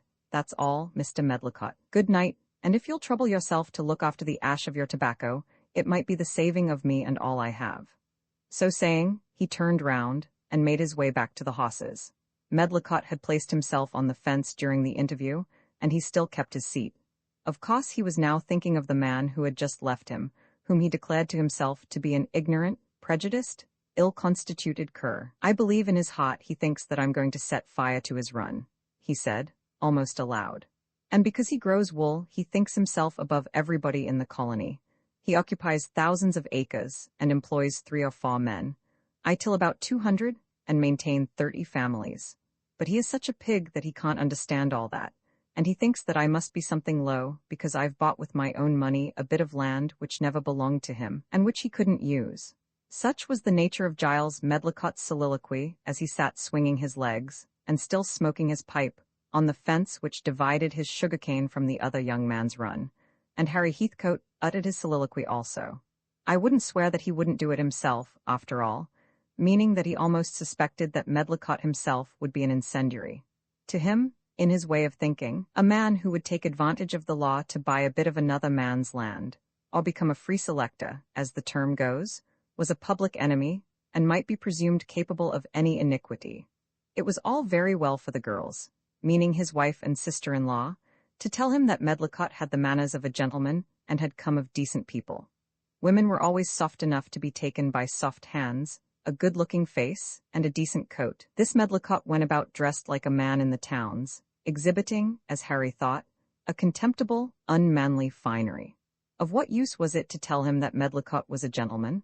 What Harry knew was that since Medlicott had come he had lost his sheep, that the heads of 3 or 4 had been found buried on Medlicott's side of his run, and that if he dismissed a hand, Medlicott employed him, a proceeding which, in Harry Heathcote's aristocratic and patriarchal views of life, was altogether ungentlemanlike.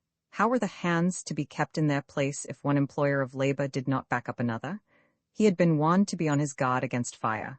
The warnings had hardly been implicit, but yet had come in a shape which made him unable to ignore them.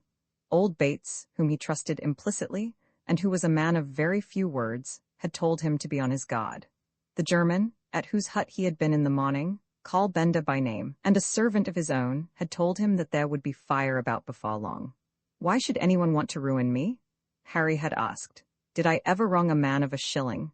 The German had learned to know his young master, had made his way through the crust of his master's character, and was prepared to be faithful at all points, though he too could have quarrelled and have avenged himself, had it not chanced that he had come to the point of loving, instead of hating his employer. You like too much to be governor over all, said the German, as he stooped over the fire in his own hut in his anxiety to boil the water for Heathcote's tea. Somebody must be governor, or everything would go to the devil, said Harry. That's true, only fellows don't like be made feel it, said the German. Noakes, he was made feel it when you put him over the gate. But neither would Bates nor the German express absolute suspicion of any man. That Medlicott's hands at the sugar mill were stealing his sheep Harry thought that he knew, but that was comparatively a small affair, and he would not have pressed it, as he was without absolute evidence. And even he had a feeling that it would be unwise to increase the anger felt against himself, at any rate during the present heats. Jacko had his pipe still alight when Heathcote returned. "You young monkey," said he, "have you been using matches?" "Why not, Mr. Harry? Don't the grass burn ready, Mr. Harry, my word?" Then Jacko stooped down, lit another match, and showed Heathcote the burned patch. "Was it so when we came?" Harry asked with emotion. Jacko, still kneeling on the ground and holding the lighted match in his hand, shook his head and tapped his breast, indicating that he had burned the grass. "You dropped the match by accident?" "My word, no, did it o' purpose to see. It's all just one as gunpowder, Mr. Harry." Harry got on his hoss without a word, and rode away through the forest, taking a direction different from that by which he had come, and the boy followed him. He was by no means certain that this young fellow might not turn against him, but it had been a part of his theory to make no difference to any man, because of such fears. If he could make the men around him respect him, then they would treat him well. But they could never be brought to respect him by flattery. He was very nearly right in his views of men, and would have been right altogether could he have seen accurately what justice demanded for others as well as for himself. As far as the intention went, he was minded to be just to every man. It seemed, as they were riding, that the heat grew fiercer and fiercer. Though there was still the same moaning sound, there was not a breath of air.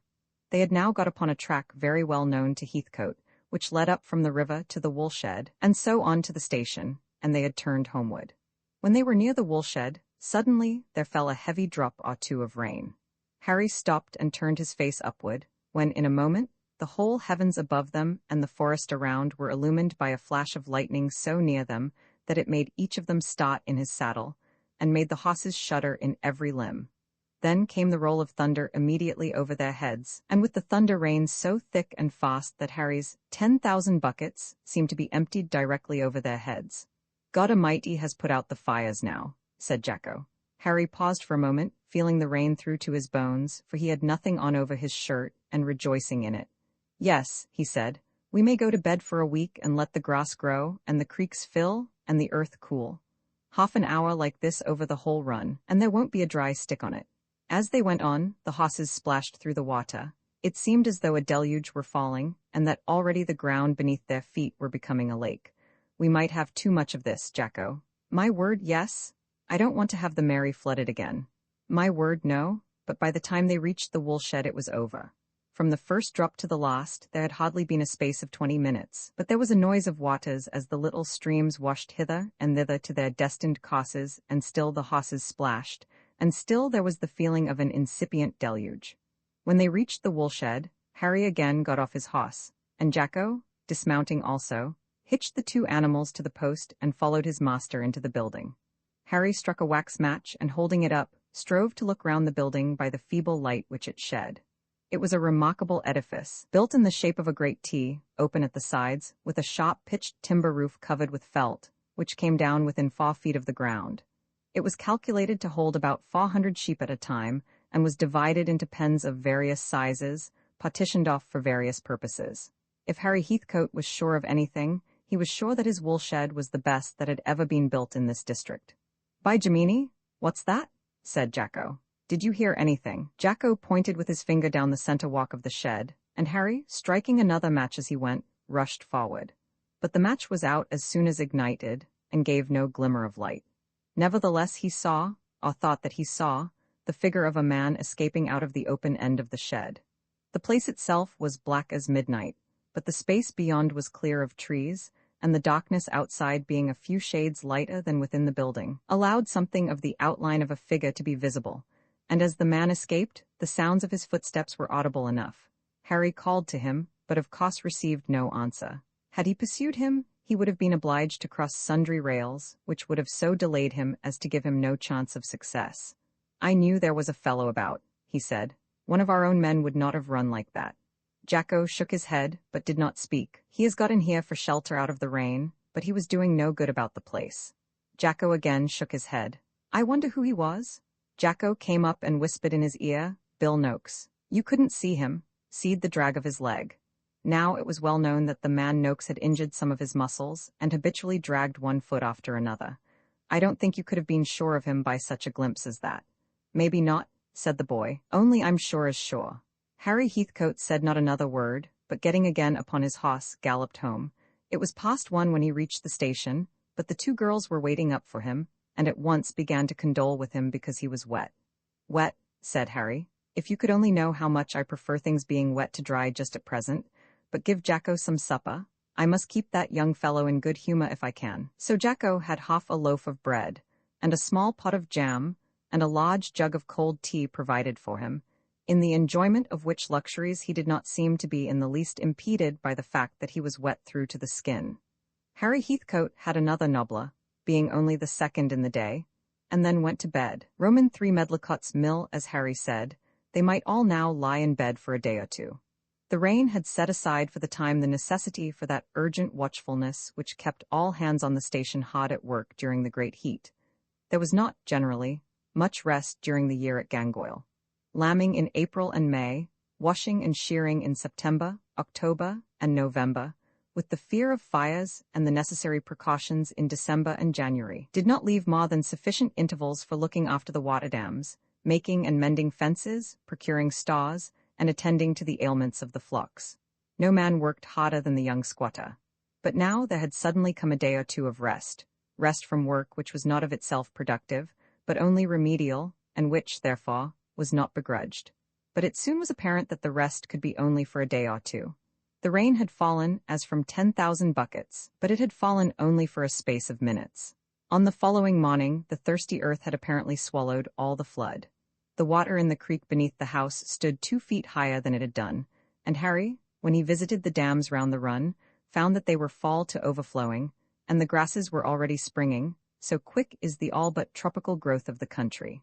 They might be safe, perhaps, for 8 and 40 hours. Fire would run only when the ground was absolutely dry, and when every twig or leaf was a combustible.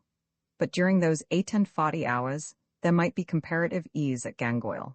On the day following the night of the ride, Mrs. Heathcote suggested to her husband that she and Kate should ride over to Medlicott's mill, as the place was already named, and call on Mrs. Medlicott. It isn't Christian, she said, for people living out in the bush as we are to quarrel with their neighbors just because they are neighbors. Neighbors? Said Harry. I don't know any word that there's so much humbug about. The Samaritan was the best neighbor I ever heard of, and he lived a long way off, I take it. Anyway, he wasn't a free selector. Harry, that's profane. Everything I say is wicked. You can go, of course, if you like it. I don't want to quarrel with anybody. Quarreling is so uncomfortable, said his wife. That's a matter of taste. There are people whom I find it very comfortable to quarrel with. I shouldn't at all like not to quarrel with the Brownbys, and I'm not at all sure it mayn't come to be the same with Mr. Giles Medlicott. The Brownbys live by sheep stealing and hoss stealing. And Medlicott means to live by employing sheep stealers and hoss stealers. You can go if you like it. You won't want me to go with you?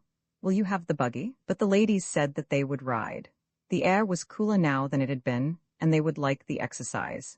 They would take Jacko with them to open the slip rails, and they would be back by 7 for dinner. So they started, taking the track by the woolshed.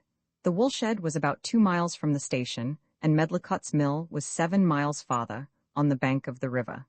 Mr. Giles Medlicott, though at Gangoil he was still spoken of as a newcomer, had already been located for nearly 2 years on the land, which he had purchased immediately on his coming to the colony. He had come out direct from England with the intention of growing sugar, and, whether successful or not in making money, had certainly succeeded in growing crops of sugar canes and in erecting a mill for crushing them. It probably takes more than 2 years for a man himself to discover whether he can achieve ultimate success in such an enterprise, and Medlicott was certainly not a man likely to talk much to others of his private concerns. The mill had just been built, and he had lived there himself as soon as a watertight room had been constructed. It was only within the last 3 months that he had completed a small cottage residence and had brought his mother to live with him. Hitherto he had hardly made himself popular. He was not either fish or fowl. The squatters regarded him as an interloper, and as a man holding opinions directly averse to their own interests, in which they were right. And the small free selectors, who lived on the labor of their own hands, or, as was said of many of them, by stealing sheep and cattle, knew well that he was not of their class. But Medlicott had gone his way steadfastly, if not happily, and complained aloud to no one in the midst of his difficulties.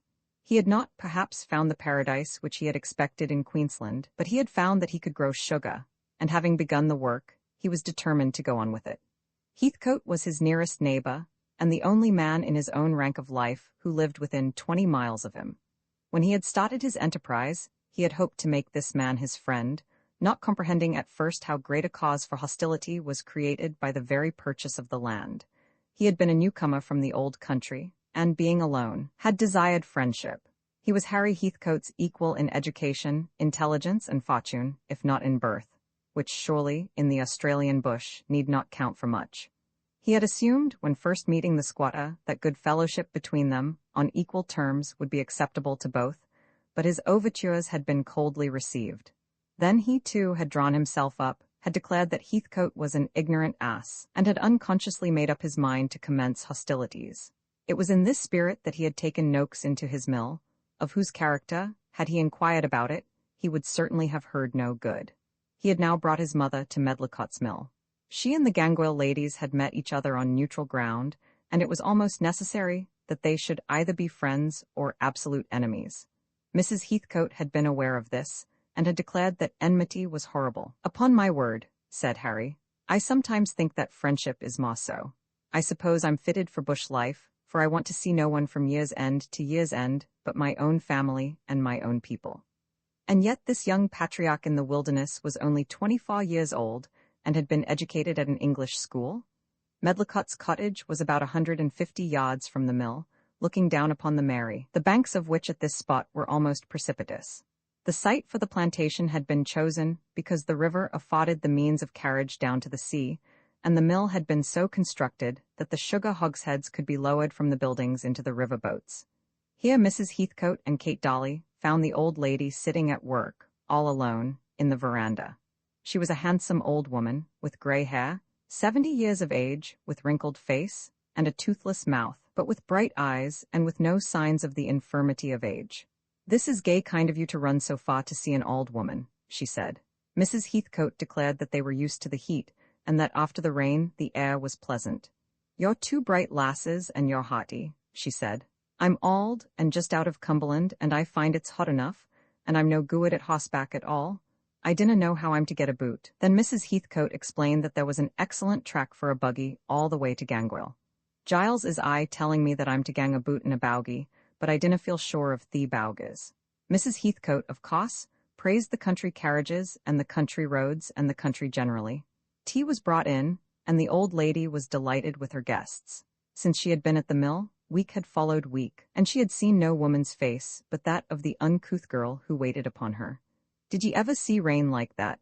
she said, putting up her hands. "I thought the Lord was sending his clouds down upon us in a lump like." Then she told them that some of the men had declared that if it went on like that for 2 hours, the Mary would rise and take the cottage away. Giles, however, had declared that to be trash, as the cottage was 20 feet above the ordinary course of the river. They were just rising to take their leave, when Giles Medlicott himself came in out of the mill. He was a man of good presence, dark and tall like Heathcote, but stoutly made, with a strongly marked face, given to frowning much when he was eager, bright-eyed, with a broad forehead, certainly a man to be observed as far as his appearance was concerned. He was dressed much as a gentleman dresses in the country at home, and was therefore accounted to be a fop by Harry Heathcote, who was rarely seen abroad in other garb than that which has been described. Harry was an aristocrat, and hated such innovations in the bush as cloth coats and tweed trousers and neck-handkerchiefs. Medlicott had been full of wrath against his neighbour all the morning. There had been a tone in Heathcote's voice when he gave his parting warning as to the fire in Medlicott's pipe, which the sugar grower had felt to be intentionally insolent. Nothing had been said which could be openly resented, but offence had surely been intended. And then he had remembered that his mother had been already some months at the mill, and that no mark of neighbourly courtesy had been shown to her. The Heathcotes had, he thought, chosen to assume themselves to be superior to him and his, and to treat him as though he had been some labouring man who had saved money enough to purchase a bit of land for himself. He was, therefore, astonished to find the two young ladies sitting with his mother on the very day after such an interview as that of the preceding night. "The leddies from Gangoil, Giles, have been good enough to ride over and see me," said his mother. Medlicott, of course, shook hands with them, and expressed his sense of their kindness, but he did it awkwardly. He soon, however, declared his purpose of riding part of the way back with them. "Mr. Heathcote must have been very wet last night," he said, when they were on horseback, addressing himself to Kate Dolly rather than to her sister. "Indeed he was wet to the skin, were you not? I saw him at about 11 before the rain began. I was close home and just escaped. He must have been under it all. Does he often go about the run in that way at night?" "Only when he's afraid of fires," said Kate. "Is there much to be afraid of? I don't suppose that anybody can be so wicked as to wish to burn the grass." Then the ladies took upon themselves to explain. The fires might be caused from negligence or trifling accidents, or might possibly come from the unaided heat of the sun, or there might be enemies. "My word, yes, enemies, rather," said Jacko, who was riding close behind, and who had no idea of being kept out of the conversation merely because he was a servant. Medlicott, turning round, looked at the lad, and asked who were the enemies. "Free selectors," said Jacko. "I'm a free selector," said Medlicott. "Did not just mean you," said Jacko. "Jacko, you'd better hold your tongue," said Mrs. Heathcote. "Hold my tongue, my word? Well, you go on." Medlicott came as far as the woolshed, and then said that he would return. He had thoroughly enjoyed his ride.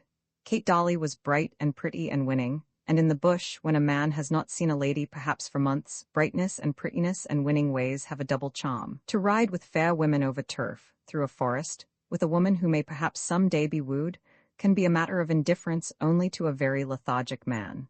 Giles Medlicott was by no means lethargic.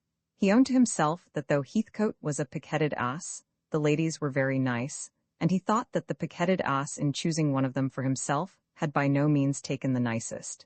"You'll never find your way back," said Kate, "if you've not been here before." "I never was here before, and I suppose I must find my way back." Then he was urged to come on and dine at Gangoil, with a promise that Jacko should return with him in the evening. But this he would not do. Heathcote was a pig-headed ass, who possibly regarded him as an incendiary simply because he had bought some land.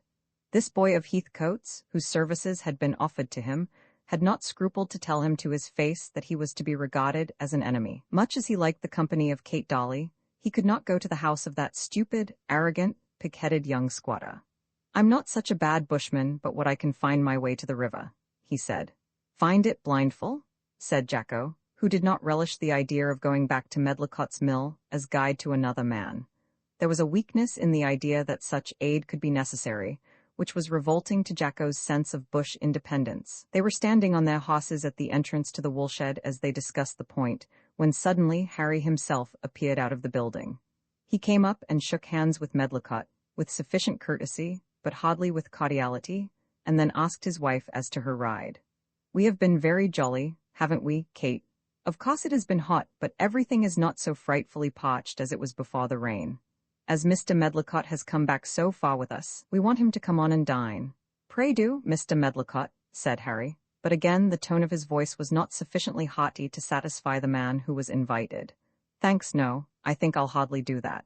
Good night, Mrs. Heathcote. Good night, Miss Dolly." And the two ladies immediately perceived that his voice, which had hitherto been pleasant in their ears, had ceased to be cordial. "I am very glad he has gone back," said Heathcote. "Why do you say so, Harry? You are not given to be inhospitable, and why should you grudge me and Kate the rare pleasure of seeing a strange face? I'll tell you why. It's not about him at this moment, but I've been disturbed. Jacko, go on to the station and say we're coming. Do you hear me? Go on at once." Then Jacko, somewhat unwillingly, galloped off toward the house. "Get off your horses and come in here." He helped the two ladies from their saddles, and they all went into the woolshed, Harry leading the way. In one of the side pens, immediately under the roof, there was a large heap of leaves, the outside portion of which was at present damp, for the rain had beaten in upon it, but which had been as dry as tinder when collected. And there was a row or ridge of mixed brushwood and leaves so constructed as to form a line from the grass outside on to the heap. "The fellow who did that was an ass," said Harry. "A greater ass than I should have taken him to be, not to have known that if he could have gotten the grass to burn outside, the woolshed must have gone without all that preparation. But there isn't much difficulty now in seeing what the fellow has intended." "Was it for a fire?" asked Kate. "Of course it was. He wouldn't have been contented with the grass and fences, but wanted to make sure of the shed also. He'd have come to the house and burned us in our beds, only a fellow like that is too much of a coward to run the risk of being seen." "But, Harry, why didn't he light it when he'd done it?" said Mrs. Heathcote. Because the Almighty sent the rain at the very moment, said Harry, striking the top rail of one of the pens with his fist. I'm not much given to talk about Providence, but this looks like it, does it not? He might have put a match in at the moment? Rain or no rain? Yes, he might, but he was interrupted by more than the rain. I got into the shed myself just at the moment, I and Jacko. It was last night when the rain was pouring. I heard the man, and dark as was the night, I saw his figure as he fled away. You didn't know him, said Miss Dolly. But that boy who has the eyes of a cat, he knew him. Jacko knew him by his gait. I should have hardly wanted anyone to tell me who it was. I could have named the man at once, but for the fear of doing an injustice. And who was it? Our friend Medlicott's prime favorite and new factotum, Mr. William Noakes. Mr. William Noakes is the gentleman who intends to burn us all out of house and home, and Mr. Medlicott is the gentleman whose pleasure it is to keep Mr. Noakes in the neighborhood. The two women stood awestruck for a moment, but a sense of justice prevailed upon the wife to speak. That may be all true, she said. Perhaps it is as you say about that man, but you would not therefore think that Mr. Medlicott knows anything about it? It would be impossible, said Kate. I have not accused him, said Harry, but he knows that the man was dismissed and yet keeps him about the place. Of course he is responsible. Roman 4 Harry Heathcote's appeal for the first mile between the woolshed and the house Heathcote, and the two ladies rode without saying a word. There was something so terrible in the reality of the danger, which encompassed them, that they hardly felt inclined to discuss it. Harry's dislike to Medlicott was quite a thing apart. That someone had intended to burn down the woolshed, and had made preparation for doing so, was as apparent to the women as to him. And the man who had been balked by a shower of rain in his first attempt might soon find an opportunity for a second. Harry was well aware that even Jacko's assertion could not be taken as evidence against the man whom he suspected. In all probability, no further attempt would be made upon the woolshed, but a fire on some distant part of the run would be much more injurious to him than the mere burning of a building. The fire that might ruin him would be one which should get ahead before it was seen, and scour across the ground, consuming the grass down to the very roots over thousands of acres, and destroying fencing over many miles. Such fires pass on, leaving the standing trees unscathed, avoiding even the scrub, which is too moist with the sap of life for consumption, but licking up with fearful rapidity everything that the sun has dried. He could watch the woolshed and house, but with no possible care could he so watch the whole run as to justify him in feeling security. There need be no preparation of leaves. A match thrown loosely on the ground would do it, and in regard to a match so thrown, it would be impossible to prove a guilty intention. Ought we not to have dispersed the heap? Said Mrs. Heathcote at last. The minds of all of them were full of the matter, but these were the first words spoken. I'll leave it as it is, said Harry, giving no reason for his decision. He was too full of thought, too heavily laden with anxiety to speak much. Come, let's get on, you'll want your dinner, and it's getting dark. So they cantered on, and got off their horses at the gate without another word, and not another word was spoken on the subject that night. Harry was very silent, walking up and down the veranda with his pipe in his mouth, not lying on the ground in idle enjoyment, and there was no reading. The two sisters looked at him from time to time with wistful, anxious eyes, half afraid to disturb him by speech. As for him, he felt that the weight was all on his own shoulders. He had worked hard, and was on the way to be rich. I do not know that he thought much about money, but he thought very much of success. And he was by nature anxious, sanguine, and impulsive. There might be before him, within the next week, such desolation as would break his heart. He knew men who had been ruined, and had borne their ruin almost without a wail, who had seemed contented to descend to security and mere absence from want. There was his own superintendent, old Bates, who, though he grumbled at everything else, never bewailed his own fate. But he knew of himself that any such blow would nearly kill him. Such a blow, that is, as might drive him from Gangoil, and force him to be the servant instead of the master of men. Not to be master of all around him seemed to him to be misery. The merchants at Brisbane who took his wool and supplied him with stores had advanced money when he first bought his run, and he still owed them some thousands of pounds. The injury which a great fire would do him would bring him to such a condition that the merchants would demand to have their money repaid. He understood it all, and knew well that it was after this fashion that many a squatter before him had been ruined. "Speak a word to me about it," his wife said to him imploringly when they were alone together that night. "My darling, if there were a word to say, I would say it. I must be on the watch and do the best I can. At present the earth is too damp for mischief." Oh, that it would rain again!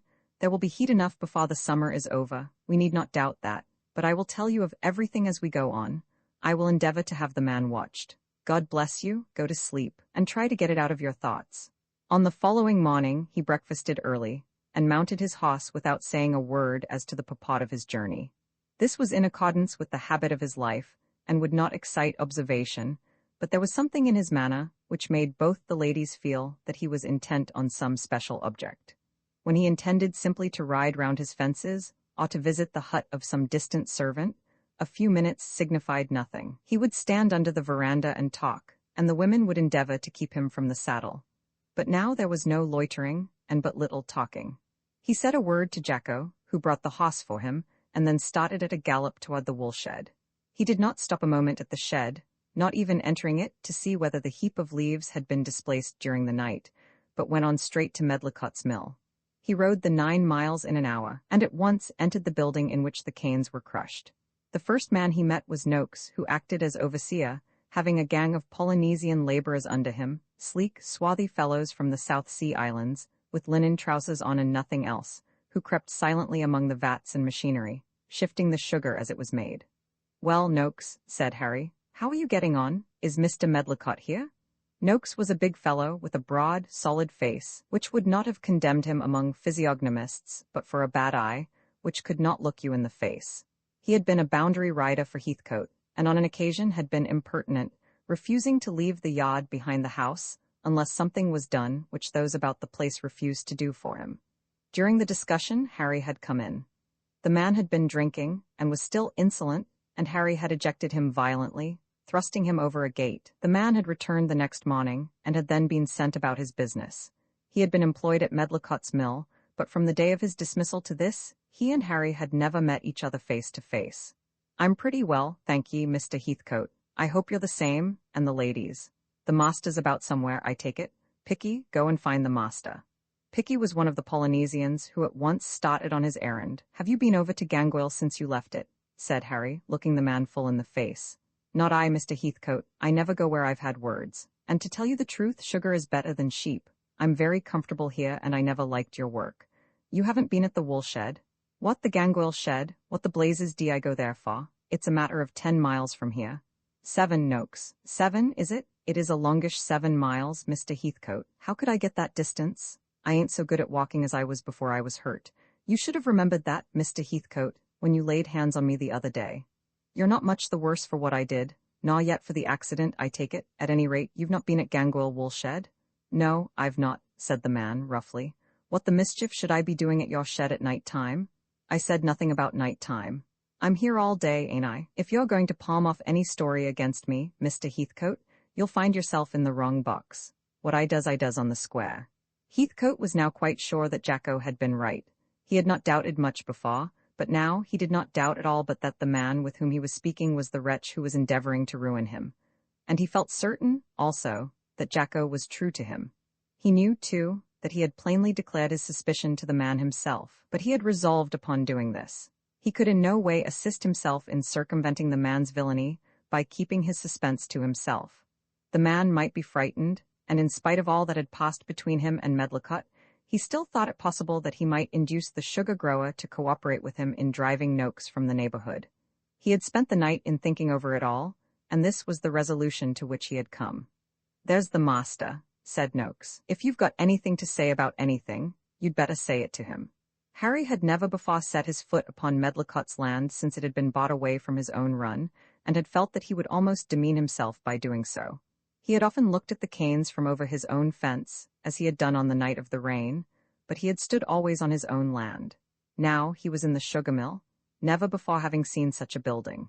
"You've a deal of machinery here, Mr. Medlicott," he said.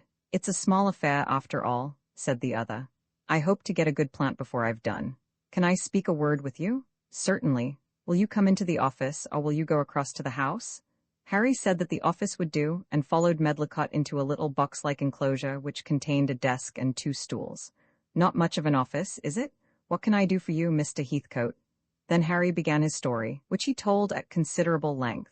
He apologized for troubling his neighbor at all on the subject, and endeavored to explain, somewhat awkwardly, that as Mr. Medlicott was a newcomer, He probably might not understand the kind of treatment to which employers in the bush were occasionally subject from their men.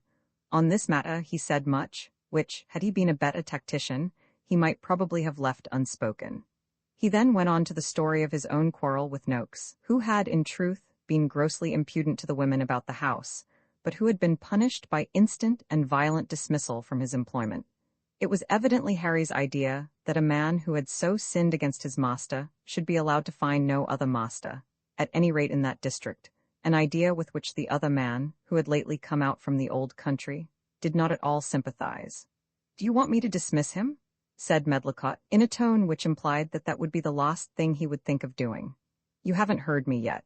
Then Harry went on and told of the fires in the heat of summer, and of their terrible effects, of the easy manner of revenge which they supplied to angry, unscrupulous men, and of his own fears at the present moment.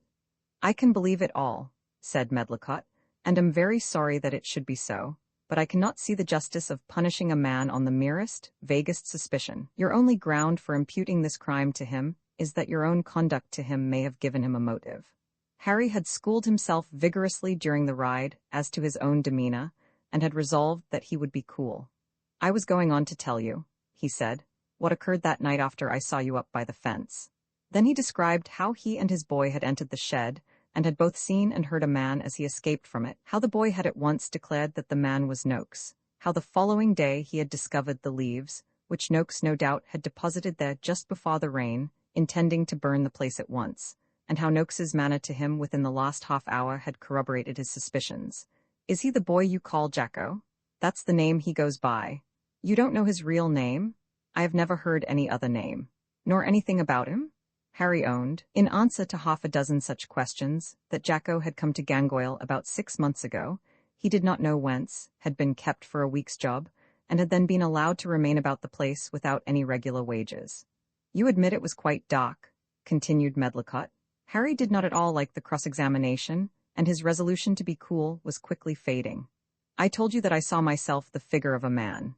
But that you barely saw a figure. You did not form any opinion of your own as to the man's identity." Harry Heathcote was as honest as the sun. Much as he disliked being cross-examined, he found himself compelled not only to say the exact truth, but the whole truth. "Certainly not.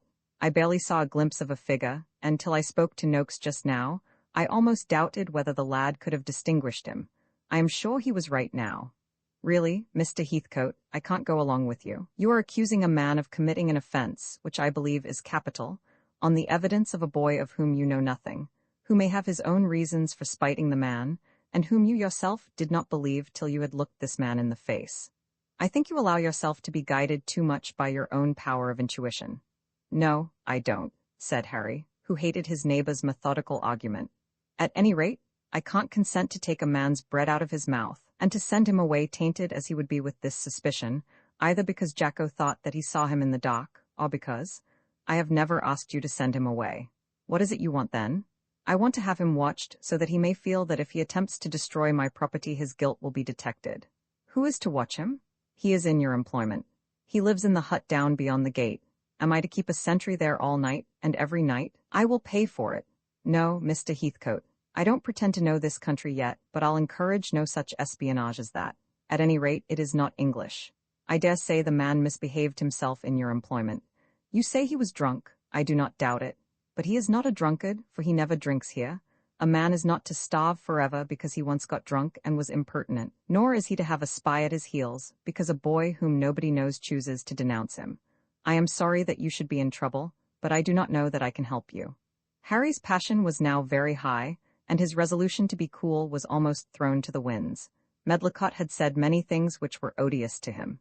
In the first place, there had been a tone of insufferable superiority, so Harry thought, and that, too, when he himself had divested himself of all the superiority naturally attached to his position, and had frankly appealed to Medlicott as a neighbor. And then this newfangled sugar-grower had told him that he was not English, and had said grand words, and had altogether made himself objectionable. What did this man know of the Australian bush, that he should dare to talk of this or that as being wrong because it was un-English? In England, there were police to guard men's property. Here, out in the Australian forests, a man must guard his own, or lose it. But perhaps it was the indifference to the ruin of the women belonging to him that Harry Heathcote felt the strongest. The stranger cared nothing for the utter desolation which one unscrupulous ruffian might produce, felt no horror at the idea of a vast, devastating fire, but could be indignant in his mock philanthropy, because it was proposed to watch the doings of a scoundrel. "Good morning," said Harry, turning round and leaving the office brusquely. Medlicott followed him, but Harry went so quickly that not another word was spoken. To him, the idea of a neighbor in the bush refusing such assistance as he had asked was as terrible as to us is the thought of a ship at sea leaving another ship in distress. He unhitched his horse from the fence and galloped home as fast as the animal would carry him. Medlicott, when he was left alone, took 2 or 3 turns about the mill, as though inspecting the work, but at every turn fixed his eyes for a few moments on Noakes's face. The man was standing under a huge cauldron, regulating the escape of the boiling juice into the different vats by raising and lowering a trap, and giving directions to the Polynesians as he did so. He was evidently conscious that he was being regarded, and, as is usual in such a condition, manifestly failed in his struggle to appear unconscious. Medlicott acknowledged to himself that the man could not look even him in the face. Was it possible that he had been wrong, and that Heathcote, though he had expressed himself badly, was entitled to some sympathy in his fear of what might be done to him by an enemy? Medlicott also desired to be just, being more rational, more logical, and less impulsive than the other, being also somewhat too conscious of his own superior intelligence. He knew that Heathcote had gone away in great dudgeon, and he almost feared that he had been harsh and unneighbourly.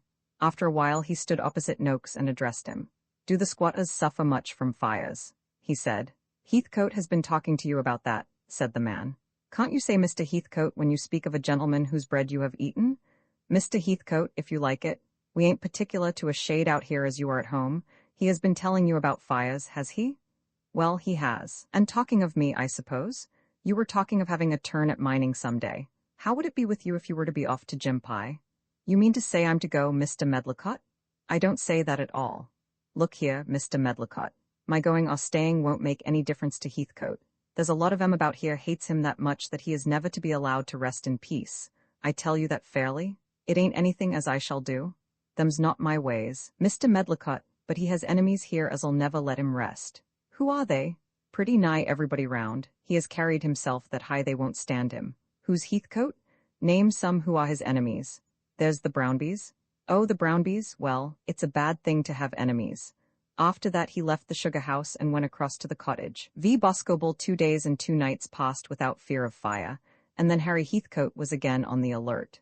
The earth was parched as though no drop of rain had fallen.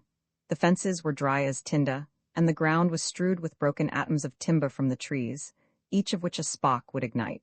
2 nights Harry slept in his bed, but on the 3rd he was on horseback about the run, watching, thinking, endeavoring to make provision, directing others, and hoping to make it believed that his eyes were everywhere. In this way an entire week was passed, and now it wanted but 4 days to Christmas. He would come home to breakfast about 7 in the morning, very tired, but never owning that he was tired, and then sleep heavily for an hour or 2 in a chair. After that he would go out again on the run, would sleep perhaps for another hour after dinner, and then would start for his night's patrol. During this week he saw nothing of Medlicott, and never mentioned his name but once. On that occasion his wife told him that during his absence Medlicott had been at the station. "What brought him here?" Harry asked, fiercely. Mrs. Heathcote explained that he had called in a friendly way, and had said that if there were any fear of fire, he would be happy himself to lend assistance. Then the young squatter forgot himself in his wrath. "Confound his hypocrisy," said Harry, aloud. "I don't think he's a hypocrite," said the wife. "I'm sure he's not," said Kate Dolly. Not a word more was spoken, and Harry immediately left the house.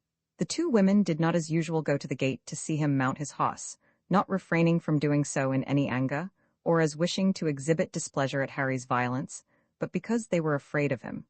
They had found themselves compelled to differ from him, but were oppressed at finding themselves in opposition to him. The feeling that his wife should in any way take part against him added greatly to Heathcote's trouble. It produced in his mind a terrible feeling of loneliness in his sorrow.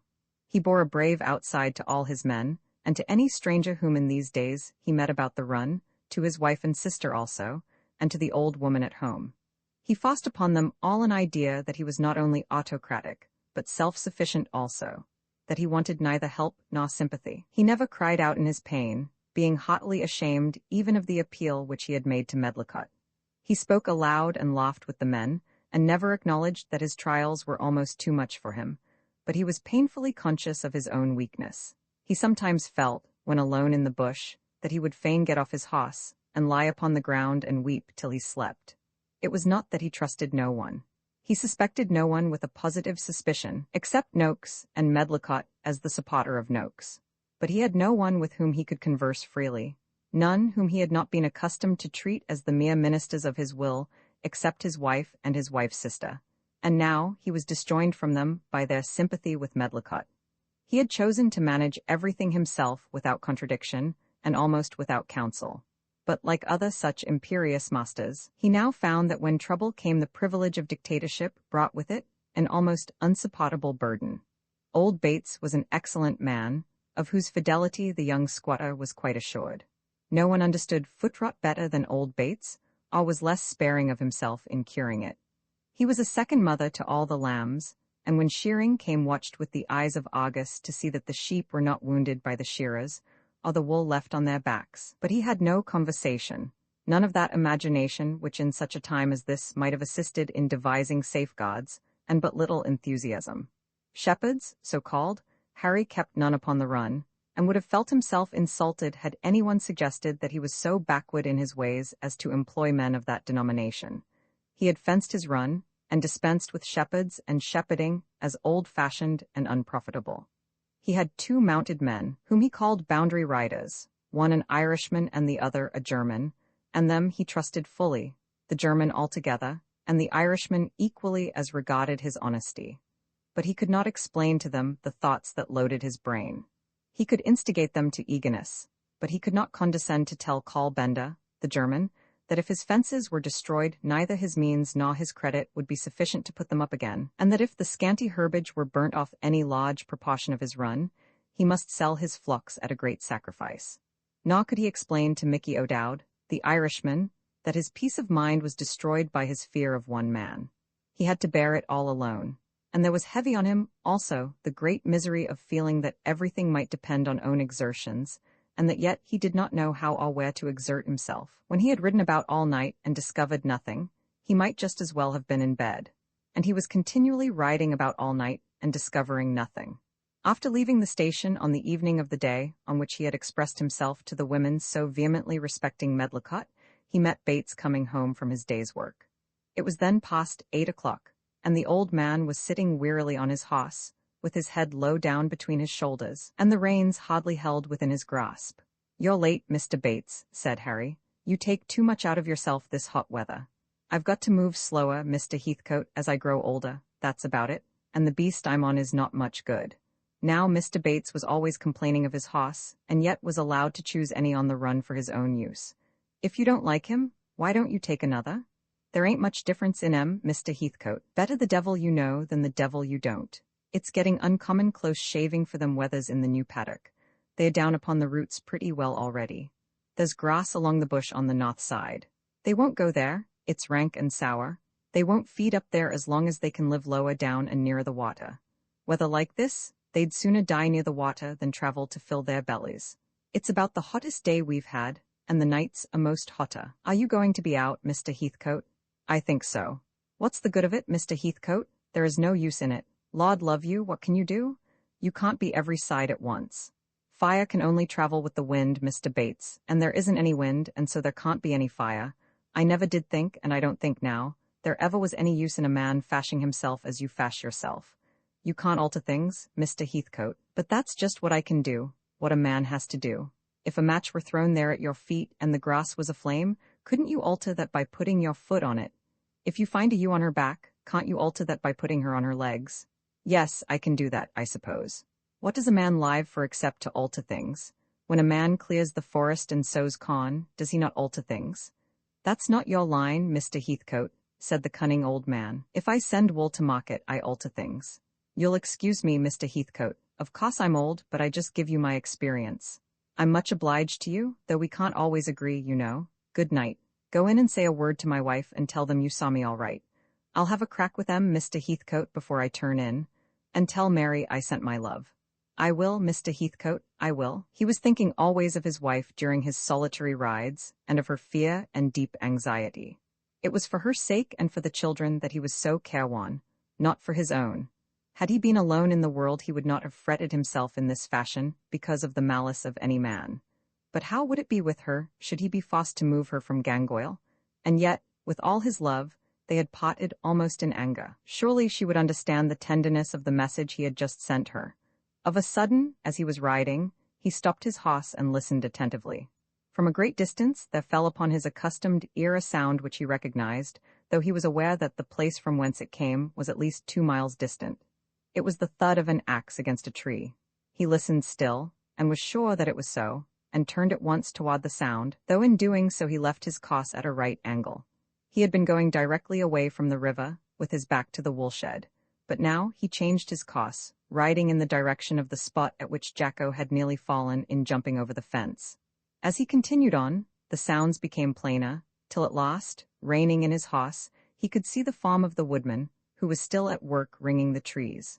This was a job which the man did by contract, receiving so much an acre for the depopulation of the timber.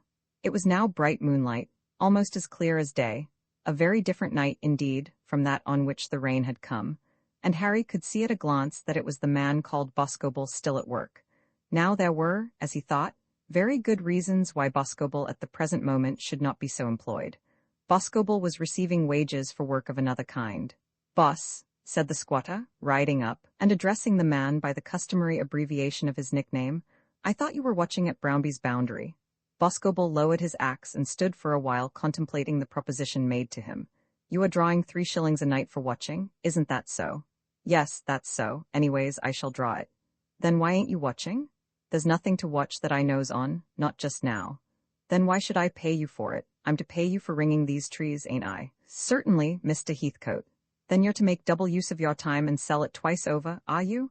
Don't try to look like a fool as though you didn't understand. You know that what you're doing isn't honest. Nobody ever said as I wasn't honest before. I tell you so now. You're robbing me of the time you've sold to me and for which I'm to pay you.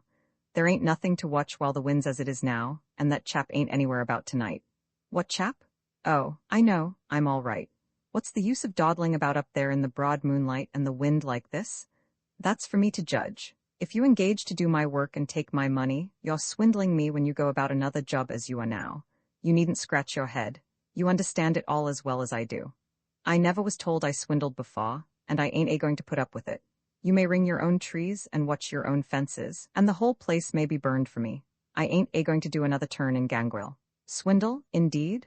So Boscobel shouldered his axe and marched off through the forest, visible in the moonlight till the trees hid him. There was another enemy made.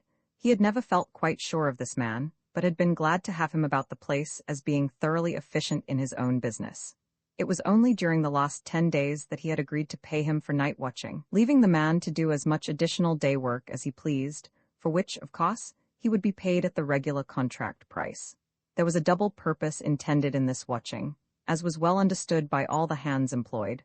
First, that of preventing incendiary fire by the mere presence of the watchers, and secondly, that of being at hand to extinguish fire in case of need. Now a man ringing trees 5 or 6 miles away from the beat on which he was stationed could not serve either of these purposes.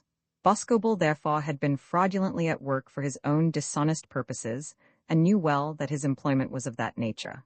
All this was quite clear to Heathcote, and it was clear to him, also, that when he detected fraud, he was bound to expose it. Had the man acknowledged his fault and been submissive, there would have been an end of the matter. Heathcote would have said no word about it to anyone, and would not have stopped a farthing from the week's unearned wages. That he had to encounter a certain amount of ill usage from the rough men about him, and to forgive it, he could understand, but it could not be his duty, either as a man or a master, to pass over dishonesty without noticing it. No, that he would not do, though Gangoil should burn from end to end. He did not much mind being robbed. He knew that to a certain extent he must endure to be cheated. He would endure it. But he would never teach his men to think that he passed over such matters because he was afraid of them, or that dishonesty on their part was indifferent to him. But now he had made another enemy, an enemy of a man who had declared to him that he knew the movements of that chap, meaning Noakes. How hard the world was. It seemed that all around were trouble to him. He turned his horse back, and made again for the spot which was his original destination. As he cantered on among the trees, twisting here and there, and regulating his way by the stars, he asked himself whether it would not be better for him to go home and lay himself down by his wife and sleep, and await the worst that these men could do to him. This idea was so strong upon him that at one spot he made his horse stop till he had thought it all out. No one encouraged him in his work. Everyone about the place, friend or foe, Bates, his wife, Medlicott, and this Boscobel, spoke to him as though he were fussy and fidgety in his anxiety. If fires must come, they will come, and if they are not to come, you are simply losing your labor. This was the upshot of all they said to him. Why should he be wiser than they? If the ruin came, let it come. Old Bates had been ruined, but still had enough to eat and drink and clothes to wear, and did not work half as hard as his employer. He thought that if he could only find someone person who would sympathize with him and support him, he would not mind. But the mental loneliness of his position almost broke his heart. Then there came across his mind the dim remembrance of certain old school words, and he touched his horse with his spur and hurried onward. Let there be no steps backward. A thought as to the manliness of persevering, of the want of manliness in yielding to depression, came to his rescue. Let him, at any rate, have the comfort of thinking that he had done his best according to his lights. After some dim fashion, he did come to recognize it as a fact that nothing could really support him but self-approbation. Though he fell from his horse in utter weariness, he would persevere. As the night wore on, he came to the German's hut, and finding it empty, as he expected, rode on to the outside fence of his run. When he reached this, he got off his horse, and taking a key out of his pocket, whistled upon it loudly. A few minutes afterward the German came up to him. "There's been no one about, I suppose?" he asked. "Not a one," said the man. "You've been across on Brownby's run?" "Veer on it now, Mr. Heathcote." They were both on the side of the fence away from Gangoil station. "I don't know how that is, Call. I think Gangoil goes a quarter of a mile beyond this, but we did not quite strike the boundary when we put up the fence. Brownby's cattle is a lays here, Mr. Heathcote, and is knocking down the fence every day. Brownby is a rascal, and his cattle as bad as self. Never mind that, Call, now. When we've got through the heats, we'll put a mile or two of better fencing along here. You know Boscobel?" "In course I know Boss." "What sort of a fellow is he?" Then Harry told his German dependent exactly what had taken place between him and the other man. "He's in and in wid all them young Brownbys," said Call. "The Brownbys are a bad lot, but I don't think they'd do anything of this kind," said Harry, whose mind was still dwelling on the dangers of fire. "They likes muttons, Mr. Heathcote. I suppose they do take a sheep or two now and then. They wouldn't do worse than that, would they?" "Noting too ot for 'em, noting too Evie," said Call, smoking his pipe. "The vind vat there is comes just here, Mr. Heathcote," and the man lifted up his arm and pointed across in the direction of Brownby's run. "And you don't think much of Boscobel?" Call Benda shook his head. "He was always well treated here," said Harry, "and has had plenty of work and earned large wages. The man will be a fool to quarrel with me." Call again shook his head. With Call Benda, Harry was quite sure of his man, but not on that account need he be quite sure of the correctness of the man's opinion. Thence he went on till he met his other lieutenant, O'Dowd, and so, having completed his work, he made his way home, reaching the station at sunrise. "Did Bates tell you he'd met me?" he asked his wife. "Yes, Harry, kiss me, Harry. I was so glad you sent a word. Promise me, Harry, not to think that I don't agree with you in everything." Vi the Brownbys of Boolabong. Old Brownby, as he was usually called, was a squatter also, but a squatter of a class very different from that to which Heathcote belonged. He had begun his life in the colonies a little under a cloud, having been sent out from home after the perpetration of some peccadillo of which the law had disapproved. In colonial phrase, he was a lag, having been transported. But this was many years ago, when he was quite young, and he had now been a free man for more than 30 years. It must be owned on his behalf that he had worked hard, had endeavored to rise, and had risen. But there still stuck to him the savor of his old life. Everyone knew that he had been a convict, and even had he become a man of high principle, a condition which he certainly never achieved, he could hardly have escaped altogether from the thraldom of his degradation. He had been a butcher, a drover, pot owner of stock, and had at last become possessed of a share of a cattle run, and then of the entire property, such as it was. He had 5 sons, uneducated, ill-conditioned, drunken fellows, who had all their father's faults without his energy, some of whom had been in prison, and all of whom were known as pests to the colony. Their place was called Boolabong, and was a cattle run as distinguished from a sheep run. But it was a poor place, was sometimes altogether unstocked, and was supposed to be not unfrequently used as a receptacle for stolen cattle. The tricks which the Brownbies played with cattle were notorious throughout Queensland and New South Wales, and by a certain class of men were much admired. They would drive a few head of cattle, perhaps 40 or 50, for miles around the country, across one station and another, traveling many hundreds of miles, and here and there, as they passed along, they would sweep into their own herd the bullocks of the victims whose lands they passed. If detected on the spot, they gave up their prey. They were in the right in moving their own cattle, and were not responsible for the erratic tendencies of other animals. If successful, they either sold their stolen beasts to butchers on the road, or got them home to Boolabong.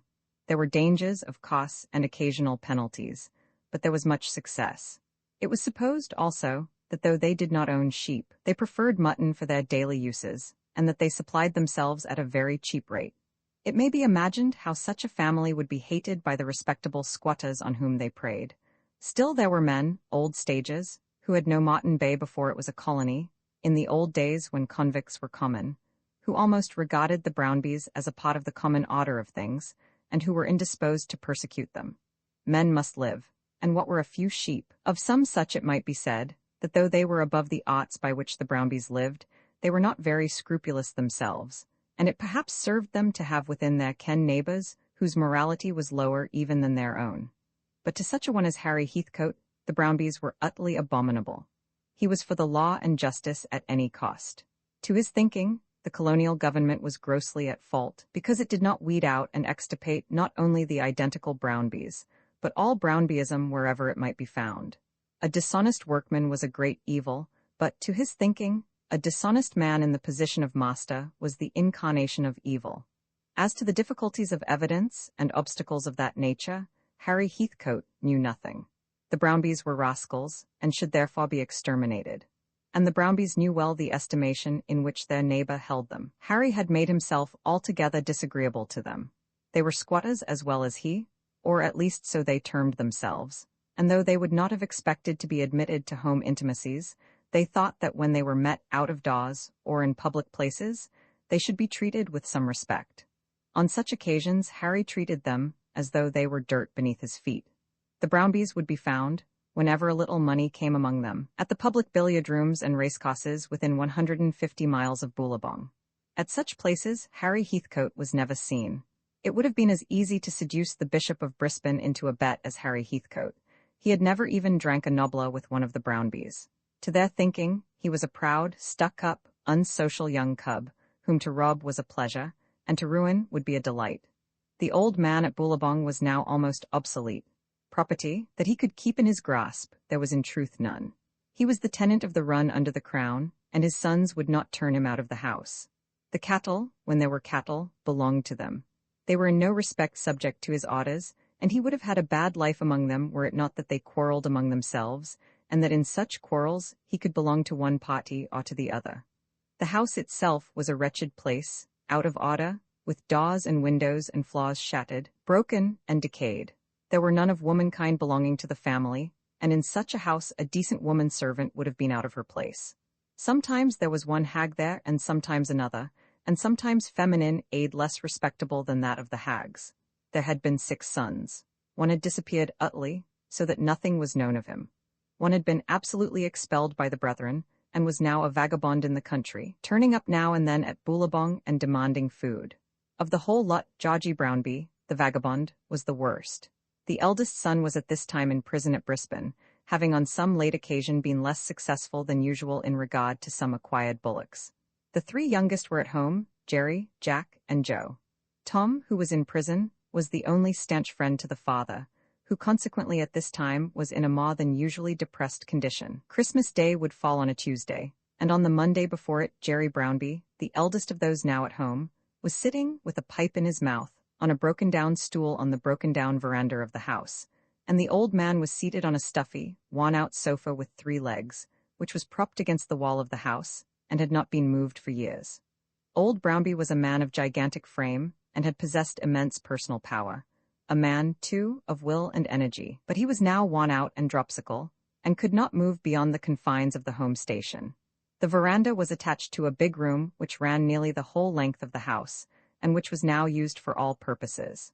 There was an exterior kitchen, in which certain processes were carried on, such as salting stolen mutton and boiling huge masses of meat, when such work was needed.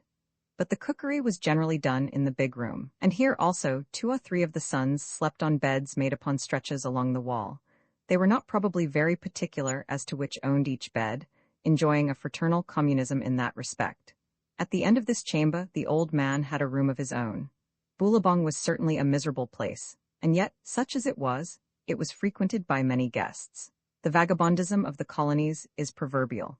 Vagabonds are taken in almost everywhere throughout the bush, but the welcome given to them varies. Sometimes they are made to work before they are fed, to their infinite disgust, but no such cruelty was exercised at Boulabong. Boulabong was a very paradise for vagabonds. There was always flour and meat to be had, generally tobacco, and sometimes even the luxury of a nobla. The Brownbys were wise enough to have learned that it was necessary for their very existence that they should have friends in the land. On the Sunday, the father and Jerry Brownby were sitting out in the veranda at about noon, and the other 2 sons, Jack and Joe, were lying asleep on the beds within. The heat of the day was intense. There was a wind blowing, but it was that which is called there the hot wind, which comes dry, scorching, sometimes almost intolerable, over the burning central plain of the country. No one can understand without feeling it how much a wind can add to the sufferings inflicted by heat. The old man had on a dirty, wretched remnant of a dressing gown, but Jerry was clothed simply in trousers and an old shirt. Only that the mosquitoes would have flayed him, he would have dispensed probably with these. He had been quarreling with his father respecting a certain hoss which he had sold, of the price of which the father demanded a share. Jerry had unblushingly declared that he himself had shaken the hoss Angus, had stolen him 12 months since on Darnley Downs, and was therefore clearly entitled to the entire plunder. The father had rejoined with animation that unless half a quid, or tens, were given him as his contribution to the keep of the animal, he would inform against his son to the squatter on the Darnley Downs, and had shown him that he knew the very run from which the hoss had been taken. Then the sons within had interfered from their beds, swearing that their father was the noisiest old cuss unhung, they having had their necessary slumbers disturbed. At this moment the debate was interrupted by the appearance of a man outside the veranda. "Well, Mr. Jerry, how goes it?" asked the stranger. "What, boss, is that you? What brings you up to Boulabong? I thought you was ringing trees for that young scud at Gangoil. I'll be even with him some of these days. He had the impudence to send a man of his up here last week looking for sheepskins. He wasn't that soft, Mr. Jerry, was he?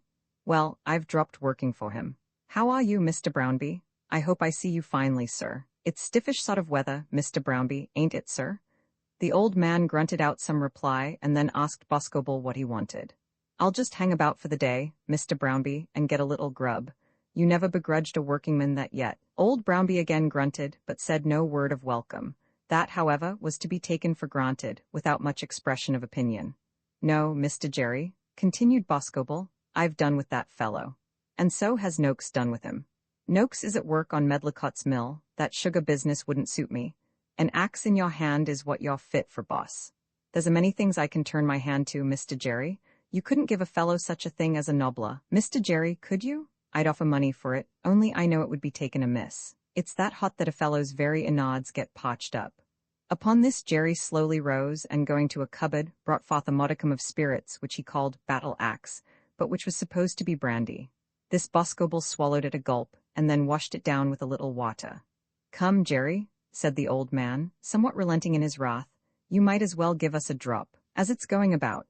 The 2 brothers, who had now been thoroughly aroused from their sleep, and who had heard the enticing sound of the spirit bottle, joined the party, and so they drank all round. "Heathcote's in an awful state about them fires, ain't he?" asked Jerry.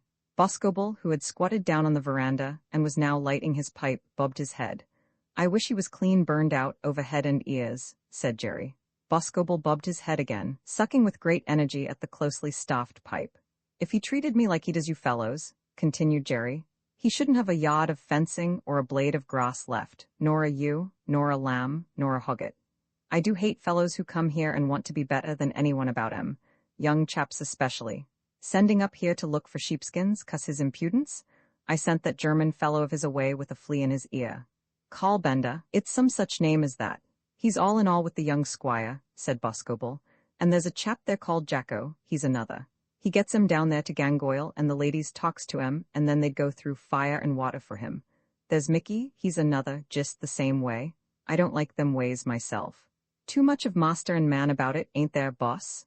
Just that, Mr. Jerry, that ain't my idea of a free country. I can work as well as another, but I ain't going to be told that I'm a swindler because I'm making the most of my time.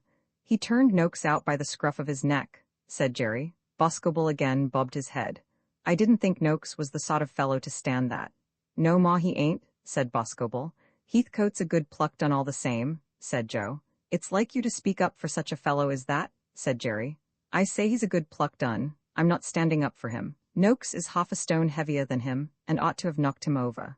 That's what you'd have done, wouldn't you, boss? I know I would. He'd had my axe at his head, said Boscobel. We all know Joe's game to the backbone, said Jerry. I'm game enough for you anyway, said the brother, and you can try it out any time you like.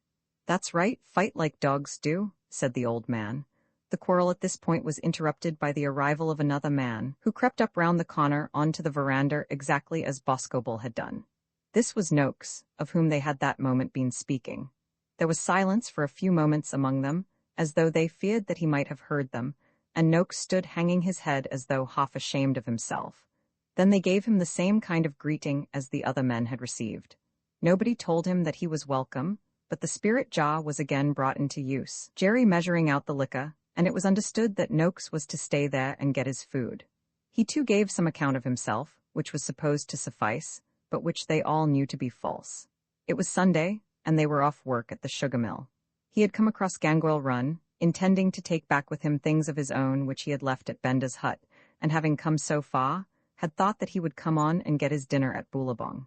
As this was being told, a good deal was said of Harry Heathcote.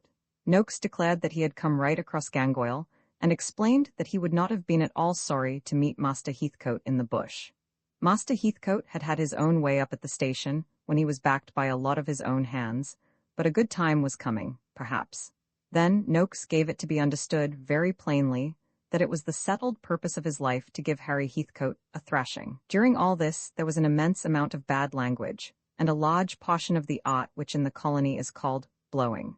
Jerry, Boscobel, and Noakes all boasted, each that on the first occasion he would give Harry Heathcote such a beating that a whole bone should hardly be left in the man's skin.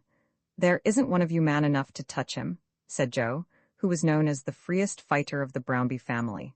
And you'd eat him, I suppose? Said Jerry. He's not likely to come in my way, said Joe. But if he does, he'll get as good as he brings, that's all. This was unpleasant to the visitors, who of course felt themselves to be snubbed. Boscobel affected to hear the slight put upon his courage with good humor, but Noakes laid himself down in a corner and sulked. They were soon all asleep and remained dozing, snoring, changing their uncomfortable positions, and cursing the mosquitoes, till about 4 in the afternoon, when Boscobel got up, shook himself, and made some observation about grub. The meal of the day was then prepared. A certain quantity of flour and raw meat, ample for their immediate wants, was given to the 2 strangers, with which they retired into the outer kitchen, prepared it for themselves, and there ate their dinner, and each of the brothers did the same for himself in the big room, Joe, the fighting brother, providing for his father's wants as well as his own. One of them had half a leg of cold mutton, so that he was saved the trouble of cooking, but he did not offer to share this comfort with the others. An enormous kettle of tea was made, and that was common among them. While this was being consumed, Boscobel put his head into the room, and suggested that he and his mate wanted a drink. Whereupon Jerry, without a word, pointed to the kettle, and Boscobel was allowed to fill 2 pannikins. Such was the welcome which was always accorded to strangers in Boolabong. After their meal, the men came back onto the veranda, and there were more smoking and sleeping, more boasting and snarling. Different allusions were made to the spirit jar, especially by the old man, but they were made in vain. The battle axe was Jerry's own property, and he felt that he had already been almost foolishly liberal, but he had an object in view. He was quite sure that Boscobel and Noakes had not come to Boolabong on the same Sunday, by any chance coincidence. The men had something to propose, and in their own way, they would make the proposition before they left, and would make it probably to him. Boscobel intended to sleep at Boolabong, but Noakes had explained that it was his purpose to return that night to Medlicott's mill. The proposition no doubt would be made soon, a little after 7, when the day was preparing to give way suddenly to night. Noakes first walked off, sloping out from the veranda in a half-shy, half-cunning manner, looking no hither, and saying a word to no one. Quickly after him, Boscobel jumped up suddenly, hitched up his trousers, and followed the first man. At about a similar interval, Jerry passed out through the big room to the yard at the back, and from the yard to a shed that was used as a shambles. Here he found the other two men, and no doubt the proposition was made. "There's something up," said the old man as soon as Jerry was gone. "Of course there's something up," said Joe. "Those fellows didn't come all the way to Boolabong for nothing." "It's something about young Heathcote," suggested the father. "If it is," said Jack, "what's that to you? They'll get themselves hanged, that's all about it." "That be blowed," said Jack. "You go easy and hold your tongue. If you know nothing, nobody can hurt you." "I know nothing," said Joe, "and don't mean. If I had scars to quit with a fellow like Harry Heathcote, I should do it after my own fashion. I shouldn't get Boscobel to help me, nor yet such a fellow as Noakes, but it's no business of mine. Heathcote's made the place too hot to hold him, that's all about it." There was no more said, and in an hour's time Jerry returned to the family. Neither the father nor brother asked him any questions, nor did he volunteer any information. Boolabong was about 14 miles from Medlicott's mill.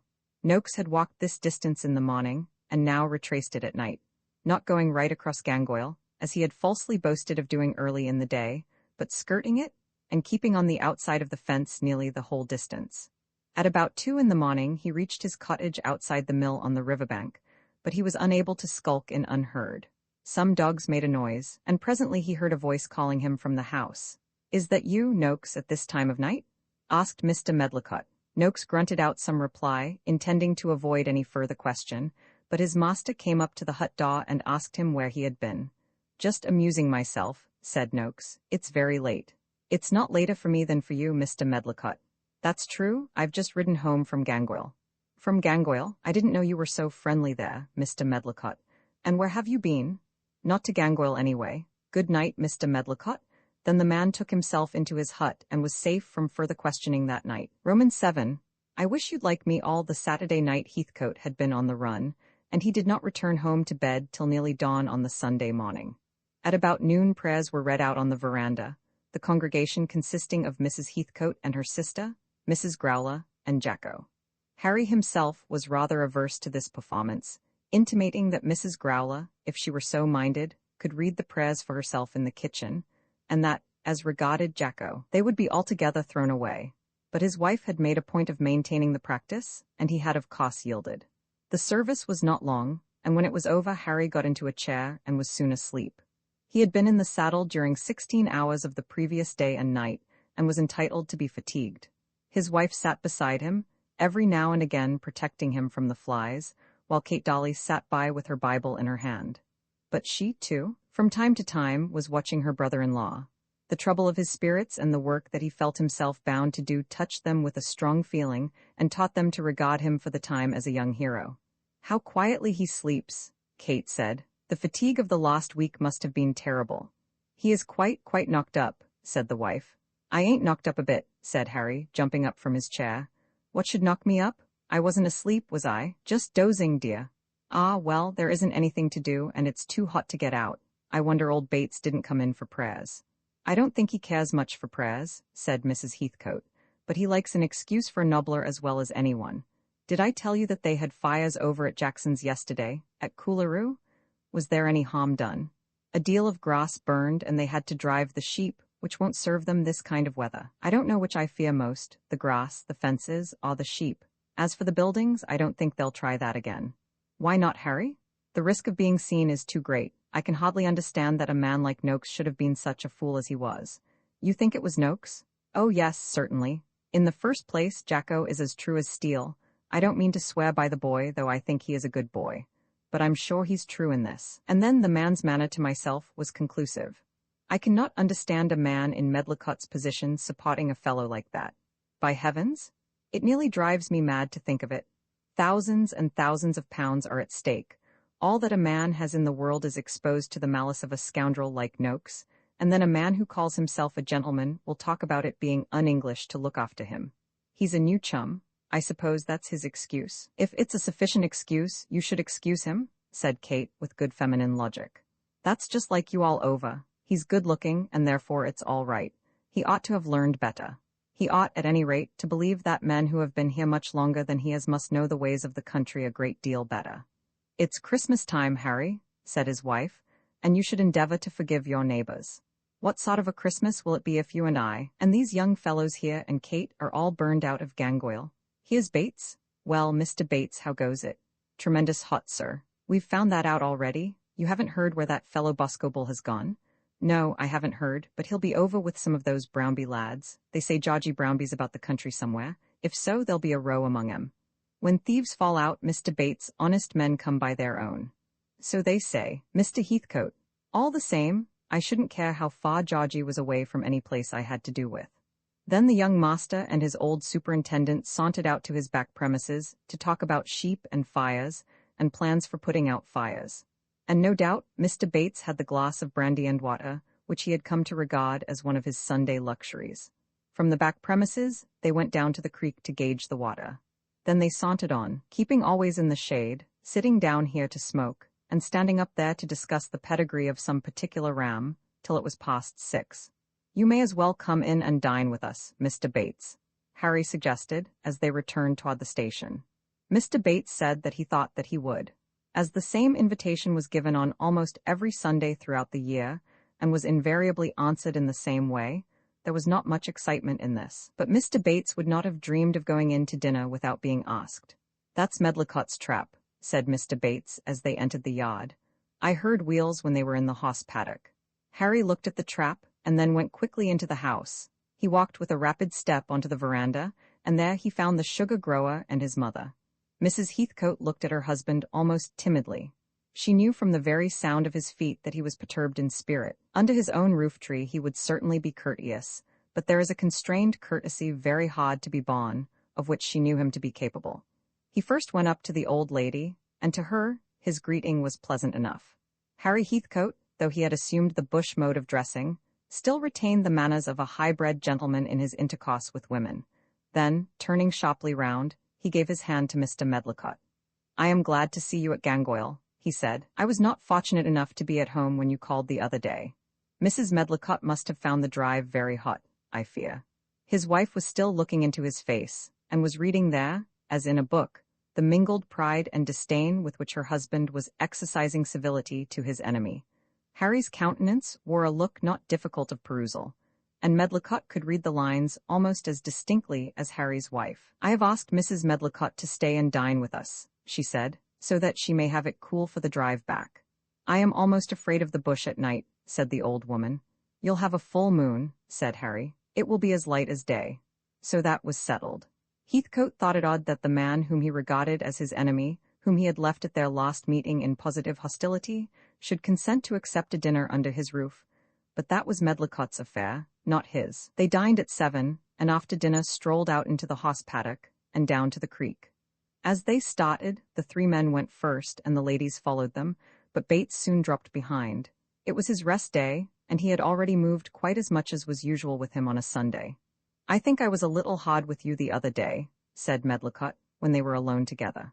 "I suppose we hardly understand each other's ideas," said Harry. He spoke with a constrained voice, and with an almost savage manner, engendered by a determination to hold his own. He would forgive any offense for which an apology was made, but no apology had been made as yet. And to tell the truth, he was a little afraid that if they got into an argument on the matter Medlicott would have the best of it. And there was, too, almost a claim to superiority in Medlicott's use of the word hard. When one man says that he has been hard to another, he almost boasts that on that occasion he got the better of him. "That's just it," said Medlicott. "We do not quite understand each other, but we might believe in each other all the same, and then the understanding would come. But it isn't just that which I want to say. Such talking rarely does any good." "What is it then?" "You may perhaps be right about that man Noakes." "No doubt I may. I know I'm right. When I asked him whether he'd been at my shed, what made him say that he hadn't been there at night time? I said nothing about night time, but the man was there at night time, or he wouldn't have used the word. I'm not sure that that is evidence. Perhaps not in England, Mr. Medlicott, but it's good enough evidence for the bush. And what made him pretend he didn't know the distances? And why can't he look a man in the face? And why should the boy have said it was he if it wasn't? Of course, if you think well of him, you're right to keep him. But you may take it as a rule out here that when a man has been dismissed, it hasn't been done for nothing. Men treated that way should travel out of the country. It's better for all parties. It isn't here as it is at home, where people live so thick together that nothing is thought of a man being dismissed. I was obliged to discharge him, and now he's my enemy. A man may be your enemy without being a felon. Of course he may. I'm his enemy in a way, but I wouldn't hurt a hair of his head unjustly. When I see the attempts made to burn me out, of course I know that an enemy has been at work. Is there no one else has got a grudge against you? Harry was silent for a moment. What right had this man to cross-examine him about his enmities, the man whose own position in the place had been one of hostility to him, whom he had almost suspected of harboring Noakes at the mill, simply because Noakes had been dismissed from Gangoil? That suspicion was, indeed, fading away. There was something in Medlicott's voice and manner which made it impossible to attribute such motives to him. Nevertheless, the man was a free selector, and had taken a bit of the Gangoil run after a fashion which to Heathcote was objectionable politically, morally, and socially. Let Medlicott in regard to character be what he might, he was a free selector and a squatter's enemy, and had clinched his hostility by employing a servant dismissed from the very run out of which he had bought his land. It is hard to say, he replied at length. Who have grudges, or against whom, or why? I suppose I have a great grudge against you if the truth is to be known, but I shan't burn down your mill. I'm sure you won't. Nor yet say worse of you behind your back than I will to your face. I don't want you to think that you have occasion to speak ill of me, either one way or the other. What I mean is this. I don't quite think that the evidence against Noakes is strong enough to justify me in sending him away, but I'll keep an eye on him as well as I can. It seems that he left our place early this morning, but the men are not supposed to be there on Sundays, and of course he does as he pleases with himself. The conversation then dropped, and in a little time Harry made some excuse for leaving them, and returned to the house alone, promising, however, that he would not start for his night's ride till after the party had come back to the station. There is no hurry at all, he said. I shan't stir for 2 hours yet, but Mickey will be waiting there for stars for himself and the German. That means a nobler for Mickey, said Kate. Either of those men would think it a treat to ride 10 miles in and 10 miles back, with a horse-load of sugar and tea and flour, for the sake of a glass of brandy and water. And so would you, said Harry, if you lived in a hut by yourself for a fortnight, with nothing to drink but tea without milk. The old lady and Mrs. Heathcote were soon seated on the grass, while Medlicott and Kate Dolly roamed on together.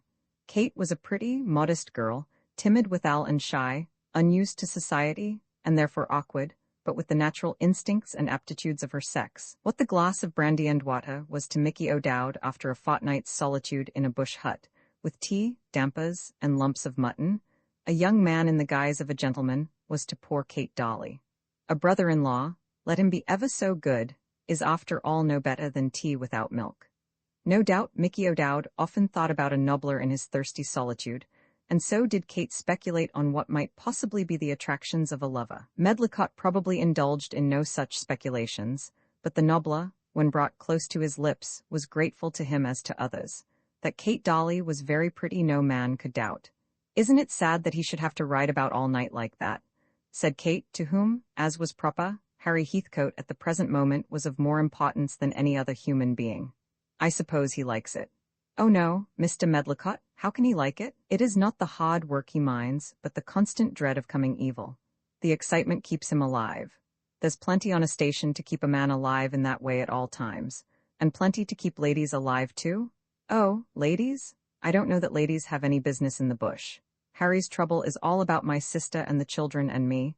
He wouldn't care a straw for himself. Do you think he'd be better without a wife? Kate hesitated for a moment. Well, no, I suppose it would be very rough without Mary, and he'd be so lonely when he came in. And nobody to make his tea. Ought to look after his things, said Kate earnestly. I know it was very rough before we came here. He says that himself. There were no regular meals, but just food in a cupboard when he chose to get it. That is not comfortable, certainly. Horrid, I should think. I suppose it is better for him to be married. You've got your mother, Mr. Medlicott. Yes, I've got my mother. That makes a difference, does it not? A very great difference. She'll save me from having to go to a cupboard for my bread and meat. I suppose having a woman about is better for a man. They haven't got anything else to do, and therefore they can look to things. Do you help to look to things? I suppose I do something. I often feel ashamed to think how very little it is. As for that, I'm not wanted at all. So that you're free to go elsewhere? I didn't mean that, Mr. Medlicott, only I know I'm not of much use. But if you had a house of your own, Gangoil is my home just as much as it is Mary's, and I sometimes feel that Harry is just as good to me as he is to Mary. Your sister will never leave Gangoil. Not unless Harry gets another station, but you will have to be transplanted someday. Kate merely chucked up her head and pouted her lips as though to show that the proposition was one which did not deserve an answer. You'll marry a squatter, of course, Miss Dolly. I don't suppose I shall ever marry anybody, Mr. Medlicott. You wouldn't marry anyone but a squatter? I can quite understand that. The squatters here are what the lords and the country gentlemen are at home. I can't even picture to myself what sort of life people live at home. Both Medlicott and Kate Dolly meant England when they spoke of home. There isn't so much difference as people think. Classes hang together just in the same way, only I think there's a little more exclusiveness here than there was there. In answer to this, Kate asserted with innocent eagerness that she was not at all exclusive, and that if ever she married anyone, she'd marry the man she liked. I wish you'd like me, said Medlicott. That's nonsense, said Kate, in a low, timid whisper, hurrying away to rejoin the other ladies. She could speculate on the delights of the beverage as would Mickey O'Dowd in his hut, but when it was first brought to her lips, she could only fly away from it. In this respect, Mickey O'Dowd was the most sensible of the two. No other word was spoken that night between them, but Kate lay awake till morning thinking of the one word that had been spoken. But the secret was kept sacredly within her own bosom.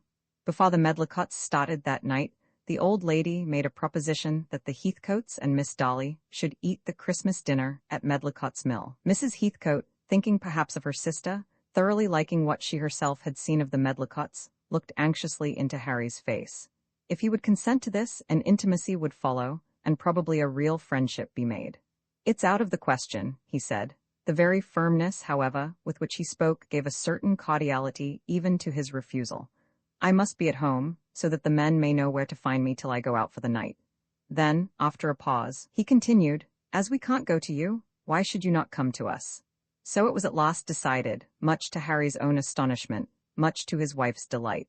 Kate, therefore, when she lay awake, thinking of the one word that had been spoken, knew that there would be an opportunity for another word. Medlicott drove his mother home safely, and after he had taken her into the house, encountered Noakes on his return from Billabong, as has been told at the close of the last chapter. Roman 8, I do wish he would come. On the Monday morning Harry came home as usual, and as usual went to bed after his breakfast.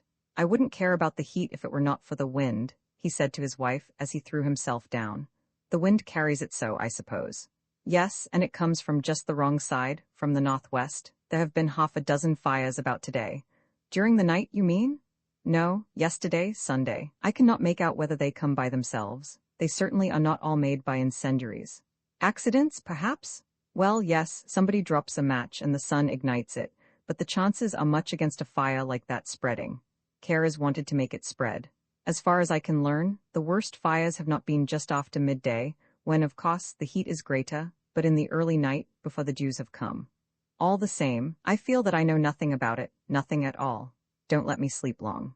In spite of this injunction, Mrs. Heathcote determined that he should sleep all day if he would. Even the nights were fearfully hot and sultry, and on this Monday morning he had come home much fatigued. He would be out again at sunset, and now he should have what rest nature would allow him. But in this resolve she was opposed by Jacko, who came in at 11, and requested to see the master. Jacko had been over with the German, and, as he explained to Mrs. Heathcote, they two had been in and out, sometimes sleeping and sometimes watching. But now he wanted to see the master, and under no persuasion would impart his information to the mistress. The poor wife, anxious as she was that her husband should sleep, did not dare in these perilous times to ignore Jacko and his information, and therefore gently woke the sleeper. In a few minutes Jacko was standing by the young squatter's bedside, and Harry Heathcote, quite awake, was sitting up and listening. George Brownby's at Billabong. That at first was the gravamen of Jacko's news. I know that already, Jacko. My word? Exclaimed Jacko. In those parts Georgie Brownby was regarded almost as the evil one himself, and Jacko, knowing what mischief was, as it were, in the word, thought that he was entitled to bread and jam, if not to a nobler itself, in bringing such tidings to Gangoil. Is that all? Asked Heathcote. And Boss is at Billabong, and Bill Noakes was there all Sunday, and Jerry Brownby's been out with Boss and Georgie. The old man wouldn't do anything of that kind, Jacko. The old man, he knows nothing about it. My word, they don't tell him about nothing. Ah, Tom? Tom's away in prison. They always cotches the best when they want to send 'em to prison. If they'd lock up Jerry and Georgie and Jack. My word, yes. You think they're arranging it all at Boulabong? In course they are. I don't see why Boscobel shouldn't be at Boulabong without intending me any harm. Of course he'd go there when he left Gangoil, that's where they all go. And Bill Noakes, Mr. Harry? And Bill Noakes too, though why he should travel so far from his work this weather I can't say. My word no, Mr. Harry. Did you see any fires about your way last night? Jacko shook his head. You go into the kitchen and get something to eat and wait for me. I shall be out before long now. Though Heathcote had made light of the assemblage of evil spirits at Boulabong which had seemed so important to Jacko, he by no means did regard the news as unessential. Of Noakes's villainy he was convinced. Of Boscobel he had imprudently made a second enemy at a most inauspicious time. Georgie Brownby had long been his bitter foe. He had prosecuted and, perhaps, persecuted Georgie for various offences. But as Georgie was supposed to be as much at war with his own brethren as with the rest of the world at large, Heathcote had not thought much of that miscreant in the present emergency. But if the miscreant were in truth at Boulabong, and if evil things were being plotted against Gangoil, Georgie would certainly be among the conspirators. Soon after noon, Harry was on horseback and Jacko was at his heels. The heat was more intense than ever. Mrs. Heathcote had twisted round Harry's hat a long white scarf, called a puggaree, though we are by no means sure of our spelling. Jacko had spread a very dirty fragment of an old white handkerchief on his head, and wore his hat over it. Mrs. Heathcote had begged Harry to take a large cotton parasol, and he had nearly consented, being unable at last to reconcile himself to the idea of riding with such an accoutrement even in the bush. The heat's a bore, he said, but I'm not a bit afraid of it as long as I keep moving. Yes, I'll be back to dinner, though I won't say when, and I won't say for how long. It will be the same thing all day tomorrow. I wish with all my heart those people were not coming. He rode straight away to the German's hut, which was on the northwestern extremity of his further paddock in that direction. From thence the western fence ran in a southerly direction, nearly straight to the river. Beyond the fence was a strip of land, in some parts over a mile broad, in others not much over a quarter of a mile, which he claimed as belonging to Gangoil, but over which the Brownbys had driven their cattle, since the fence had been made, under the pretence that the fence marked the boundary of 2 runs. Against this assumption, Heathcote had remonstrated frequently, had driven the cattle back, and had exercised the ownership of a crown tenant in such fashion as the nature of his occupation allowed. Beyond this strip was Boulabong, the house at Boulabong being not above 3 miles distant from the fence, and not above 4 miles from the German's hut, so that the Brownbys were in truth much nearer neighbours to the German than was Heathcote and his family. But between the German and the Brownbys there raged an internecine feud. No doubt Harry Heathcote, in his heart, liked the German all the better on this account, but it behooved him, both as a master and a magistrate, to regard reports against Boulabong coming from the German with something of suspicion. Now, Jacko had been introduced to Gangoil under German auspices, and had soon come to a decision that it would be a good thing and a just to lock up all the Brownbys in the great jail of the colony at Brisbane. He probably knew nothing of law or justice in the abstract, but he greatly valued law when exercised against those he hated. The western fence of which mention has been made ran down to the Mary River, hitting it about 4 miles west of Medlicott's mill, so that there was a considerable portion of the Gangoil run having a frontage to the water. As has been before said, Medlicott's plantation was about 14 miles distant from the house at Boulabong, and the distance from the Gangoil house to that of the Brownbys was about the same. The oppressiveness of the day was owing more to the hot wind than to the sun itself. This wind, coming from the arid plains of the interior, brought with it a dry, suffocating heat. On this occasion, it was odious to Harry Heathcote, not so much on account of its own intrinsic abominations, as because it might cause a fire to sweep across his run from its western boundary. Just beyond the boundary there lay Boulabong, and there were collected his enemies. A fire that should have passed for a mile or so across the pastures outside and beyond his own farm would be altogether unextinguishable by the time that it had reached his paddock. The Brownbys, as he knew well, would care nothing for burning a patch of their own grass.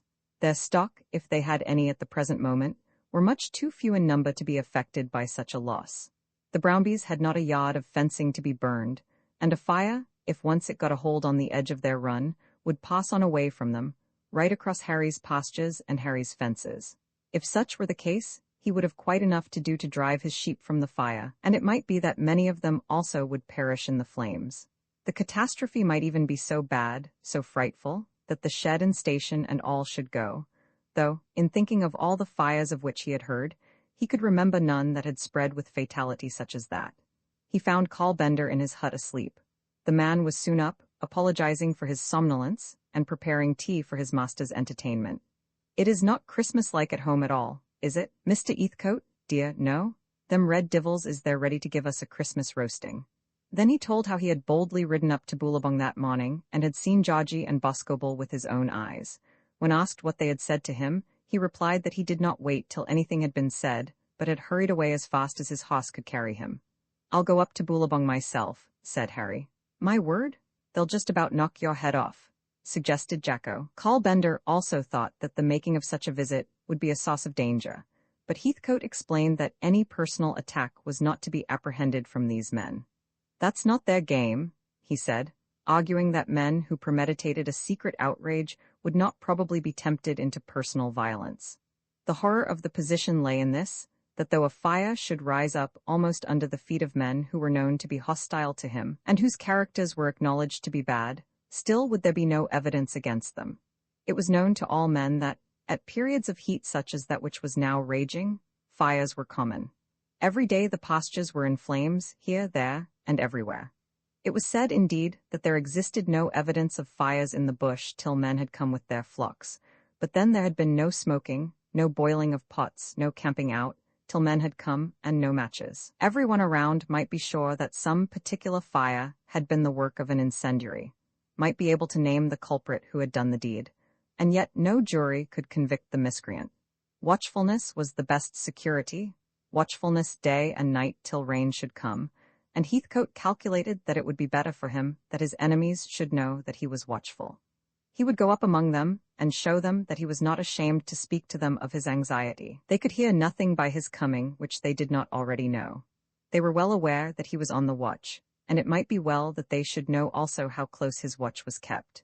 He took the German and Jacko with him, but left them with their horses about a mile on the Boolabong side of his own fence, nigh to the extreme boundary of the debatable land. They knew his whistle, and were to ride to him at once should he call them. He had left the house about noon, saying that he would be home to dinner, which, however, on such occasions, was held to be a feast movable over a wide space of time. But on this occasion the women expected him to come early, as it was his intention to be out again as soon as it should be dark. Mrs. Growler was asked to have the dinner ready at 6. During the day Mrs. Heathcote was backward and forward in the kitchen.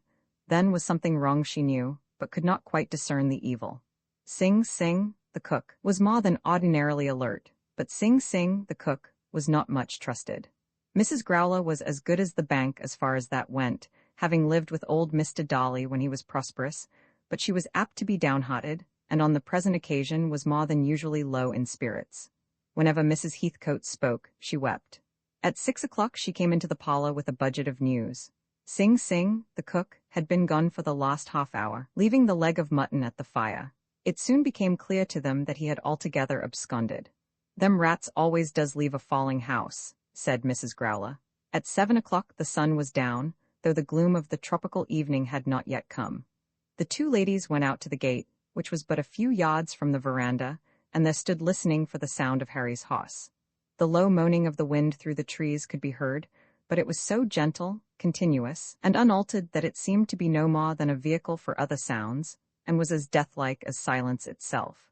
The gate of the horse paddock through which Heathcote must pass on his way home was nearly a mile distant, but the road there was hard, and they knew that they could hear from there the fall of his horse's feet.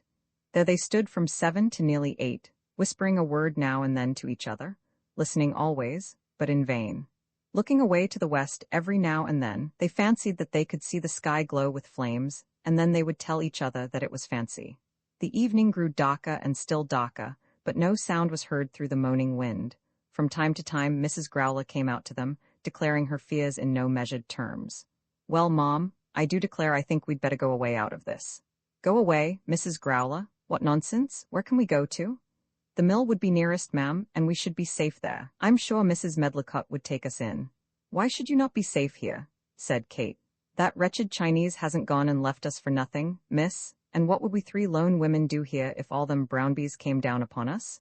Why don't master come back? He ought to come back, oughtn't he, ma'am? He never do think what lone women are. Mrs. Heathcote took her husband's pot very strongly, and gave Mrs. Growler as hot a scolding as she knew how to pronounce. But her own courage was giving way much as Mrs. Growler's had done.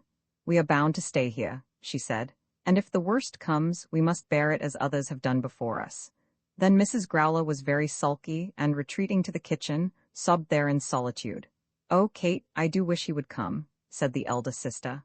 "Are you afraid? It is so desolate, and he may be so far off, and we couldn't get to him if anything happened, and we shouldn't know." Then they were again silent, and remained without exchanging more than a word or two for nearly half an hour. They took hold of each other, and every now and then went to the kitchen door that the old woman might be comforted by their presence, but they had no consolation to offer each other. The silence of the bush, and the feeling of great distances, and the dread of calamity almost crushed them. At last there was a distant sound of horses' feet. "I hear him," said Mrs. Heathcote, rushing forward toward the outer gate of the horse paddock, followed by her sister. Her ears were true, but she was doomed to disappointment. The horseman was only a messenger from her husband, Mickey O'Dowd, the Irish boundary rider. He had great tidings to tell, and was so long telling them that we will not attempt to give them in his own words. The purport of his story was as follows. Harry had been to Bullabong House, but had found there no one but the old man. Returning home thence toward his own fence, he had smelled the smoke of fire, and had found within a furlong of his path a long ridge of burning grass. According to Mickey's account, it could not have been lighted above a few minutes before Heathcote's presence on the spot. As it was, it had got too much ahead for him to put it out single-handed. A few yards he might have managed, but, so Mickey said, probably exaggerating the matter, there was half a quarter of a mile of flame. He had therefore ridden on before the fire, had called his own 2 men to him, and had at once lighted the grass himself some 200 yards in front, making a second fire, but so keeping it down that it should be always under control. Before the hinder flames had caught him, Bender and Jacko had been with him, and they had thus managed to consume the fuel which, had it remained there, would have fed the fire which was too strong to be mastered. By watching the extremities of the line of fire, they overpowered it, and so the damage was for the moment at an end. The method of dealing with the enemy was so well known in the bush, and had been so often canvassed in the hearing of the 2 sisters, that it was clearly intelligible to them. The evil had been met in the proper way, and the remedy had been effective. But why did not Harry come home? Mickey O'Dowd, after his fashion, explained that too. The ladies were not to wait dinner. The master felt himself obliged to remain out at night, and had gotten food at the German's hut. He, Mickey, was commissioned to return with a flask full of brandy, as it would be necessary that Harry, with all the men whom he could trust, should be on the rampage all night. This small body was to consist of Harry himself, of the German, of Jacko, and, according to the story as at present told, especially of Mickey O'Dowd. Much as she would have wished to have kept the man at the station for protection, she did not think of disobeying her husband's orders. So Mickey was fed, and then sent back with the flask, with tidings also as to the desertion of that wretched cook, Sing Sing. "I shall sit here all night," said Mrs. Heathcote to her sister. "As things are, I shall not think of going to bed." Kate declared that she would also sit in the veranda all night, and as a matter of course, they were joined by Mrs. Growler. They had been so seated about an hour when Kate Dolly declared that the heavens were on fire. The 2 young women jumped up, flew to the gate, and found that the whole western horizon was lurid with a dark red light. Roman 9, the bush-fight Harry Heathcote, had on this occasion entertained no doubt whatever that the fire had been intentional and premeditated. A lighted torch must have been dragged along the grass, so as to ignite a line many yards long all at the same time. He had been luckily near enough to the spot to see almost the commencement of the burning, and was therefore aware of its form and circumstances. He almost wondered that he had not seen the figure of the man who had drawn the torch, or at any rate heard his steps. Pursuit would have been out of the question, as his work was wanted at the moment to extinguish the flames. The miscreant probably had remembered this, and had known that he might escape stealthily without the noise of a rapid retreat. When the work was over, when he had put out the fire he had himself lighted, and had exterminated the lingering remnants of that which had been intended to destroy him, he stood still a while, almost in despair. His condition seemed to be hopeless. What could he do against such a band of enemies, knowing as he did that, had he been backed even by a score of trusty followers, one foe might still suffice to ruin him? At the present moment, he was very hot with the work he had done, as were also Jacko and the German. O'Dowd had also come up as they were completing their work. Their mode of extinguishing the flames had been to beat them down with branches of gum tree loaded with leaves. By sweeping these along the burning ground, the low flames would be scattered and expelled, but the work was very hard and hot. The boughs they used were heavy, and the air around them, sultry enough from its own properties, was made almost unbearable by the added heat of the fires. The work had been so far done, but it might be begun again at any moment, either near or at a distance. No doubt the attempt would be made elsewhere along the boundary between Gangoil and Boulabong, was very probably being made at this moment. The two men whom he could trust and Jacko were now with him. They were wiping their brows with their arms and panting with their work. He first resolved on sending Mickey O'Dowd to the house. The distance was great, and the man's assistance might be essential. But he could not bear to leave his wife without news from him. Then, after considering a while, he made up his mind to go back toward his own fence, making his way as he went southerly down toward the river. They who were determined to injure him would, he thought, repeat their attempt in that direction. He hardly said a word to his two followers, but rode at a foot pace to the spot at his fence which he had selected as the site of his bivouac for the night. "It won't be very cheery, Benda," he said to the German, "but we shall have to make a night of it till they disturb us again." The German made a motion with his arms intended to signify his utter indifference. One place was the same as another to him. Jacko uttered his usual ejaculation, and then, having hitched his horse to the fence, threw himself on his back upon the grass. No doubt they all slept, but they slept as watchers sleep, with one eye open. It was Harry who first saw the light which a few minutes later made itself visible to the ladies at the home station. "Call?" he exclaimed, jumping up. "They're at it again. Look there."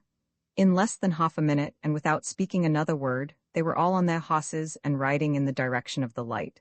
It came from a part of the Boulabong run somewhat nearer to the river than the place at which they had stationed themselves, where the strip of ground between Harry's fence and the acknowledged boundary of Brownby's run was the narrowest. As they approached the fire, they became aware that it had been lighted on Boulabong. On this occasion, Harry did not ride on up to the flames, knowing that the use or loss of a few minutes might save or destroy his property. He hardly spoke a word as he proceeded on his business, feeling that they upon whom he had to depend were sufficiently instructed, if only they would be sufficiently energetic. "Keep it well under, but let it run," was all he said, as, lighting a dried bush with a match, he ran the fire along the ground in front of the coming flames. A stranger seeing it all would have felt sure that the remedy would have been as bad as the disease, for the fire which Harry himself made every now and again seemed to get the better of those who were endeavoring to control it. There might perhaps be a quarter of a mile between the front of the advancing fire and the line at which Harry had commenced to destroy the food which would have fed the coming flames. He himself, as quickly as he lighted the grass, which in itself was the work but of a moment, would strain himself to the utmost at the much harder task of controlling his own fire, so that it should not run away from him, and get, as it were, out of his hands, and be as bad to him as that which he was thus seeking to circumvent. The German and Jacko worked like heroes, probably with intense enjoyment of the excitement, and after a while, found a fourth figure among the flames, for Mickey had now returned. "You saw them?" Harry said, panting with his work. "They's all right," said Mickey, flopping away with a great bow, "but that tarnation Chinese has gone off." "My word, Sing Sing, find him at Boulabong," said Jacko, the German, whose gum tree bough was a very big one, and whose every thought was intent on letting the fire run while he still held it in hand, had not breath for a syllable. But the backfire was extending itself, so as to get round them. Every now and then, Harry extended his own line, moving always forward toward Gangoil as he did so, though he and his men were always on Brownby's territory. He had no doubt but that where he could succeed in destroying the grass for a breadth of 40 or 50 yards, he would starve out the inimical flames. The trees and bushes without the herbage would not enable it to travel a yard. Wherever the grass was burned down black to the soil, the fire would stop, but should they, who were at work, once allow themselves to be outflanked, their exertions would be all in vain. And then those wretches might light a dozen fires. The work was so hard, so hot, and often so hopeless, that the unhappy young squatter was more than once tempted to bid his men desist, and to return to his homestead. The flames would not follow him there. He could, at any rate, make that safe. And then, when he had repudiated this feeling as unworthy of him, he began to consider within himself whether he would not do better for his property by taking his men with him onto his run, and endeavoring to drive his sheep out of danger. But as he thought of all this, he still worked, still fired the grass, and still controlled the flames. Presently he became aware of what seemed to him at first to be a third fire. Through the trees, in the direction of the river, he could see the glimmering of low flames and the figures of men. But it was soon apparent to him that these men were working in his cause, and that they, too, were burning the grass that would have fed the advancing flames. At first he could not spare the minute which would be necessary to find out who was his friend, but as they drew nearer, he knew the man. It was the sugar planter from the mill, and with him his foreman. "We've been doing our best," said Medlicott, "but we've been terribly afraid that the fire would slip away from us." "It's the only thing," said Harry, too much excited at the moment to ask questions as to the cause of Medlicott's presence so far from his home at that time of the evening. "It's getting round us, I'm afraid, all the same. I don't know but it is. It's almost impossible to distinguish how hot the fire makes it." "Hot indeed," said Harry. "It's killing work for men and then all for no good, to think that men, creatures that call themselves men, should do such a thing as this. It breaks one's heart." He had paused as he spoke, leaning on the great battered bough which he held, but in an instant was at work with it again. "Do you stay here, Mr. Medlicott, with the men, and I'll go on beyond where you began.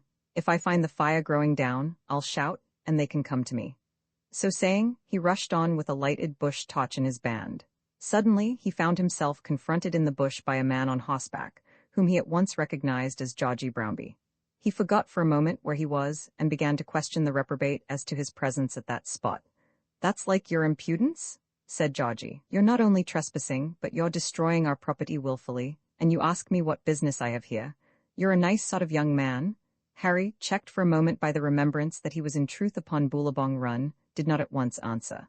"Put that bush down and don't burn our grass," continued Georgie, "or you shall have to answer for it. What right have you to fire our grass? Who fired it first? It lighted itself. That's no rule why you should light it more. You give over, or I punch your head for you." Harry's men and Medlicott were advancing toward him, trampling out their own embers as they came, and Georgie Brownby, who was alone, when he saw that there were 4 or 5 men against him, turned round and rode back. "Did you ever see impudence like that?" said Harry. "He's probably the very man who set the match, and yet he comes and brazens it out with me." "I don't think he's the man who set the match," said Medlicott, quietly. "At any rate there was another." "Who was it?" "My man, Noakes. I saw him with the torch in his hand." "Heaven and earth!"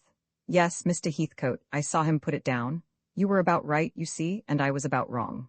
Harry had not a word to say, unless it were to tell the man that he loved him for the frankness of his confession, but the moment was hardly auspicious for such a declaration. There was no excuse for them to pause in their work, for the fire was still crackling at their back, and they did no more than pause. "Ah," said Harry, "there it goes, we shall be done at last." For he saw that he was being outflanked by the advancing flames. But still they worked, drawing lines of fire here and there, and still they hoped that there might be ground for hope.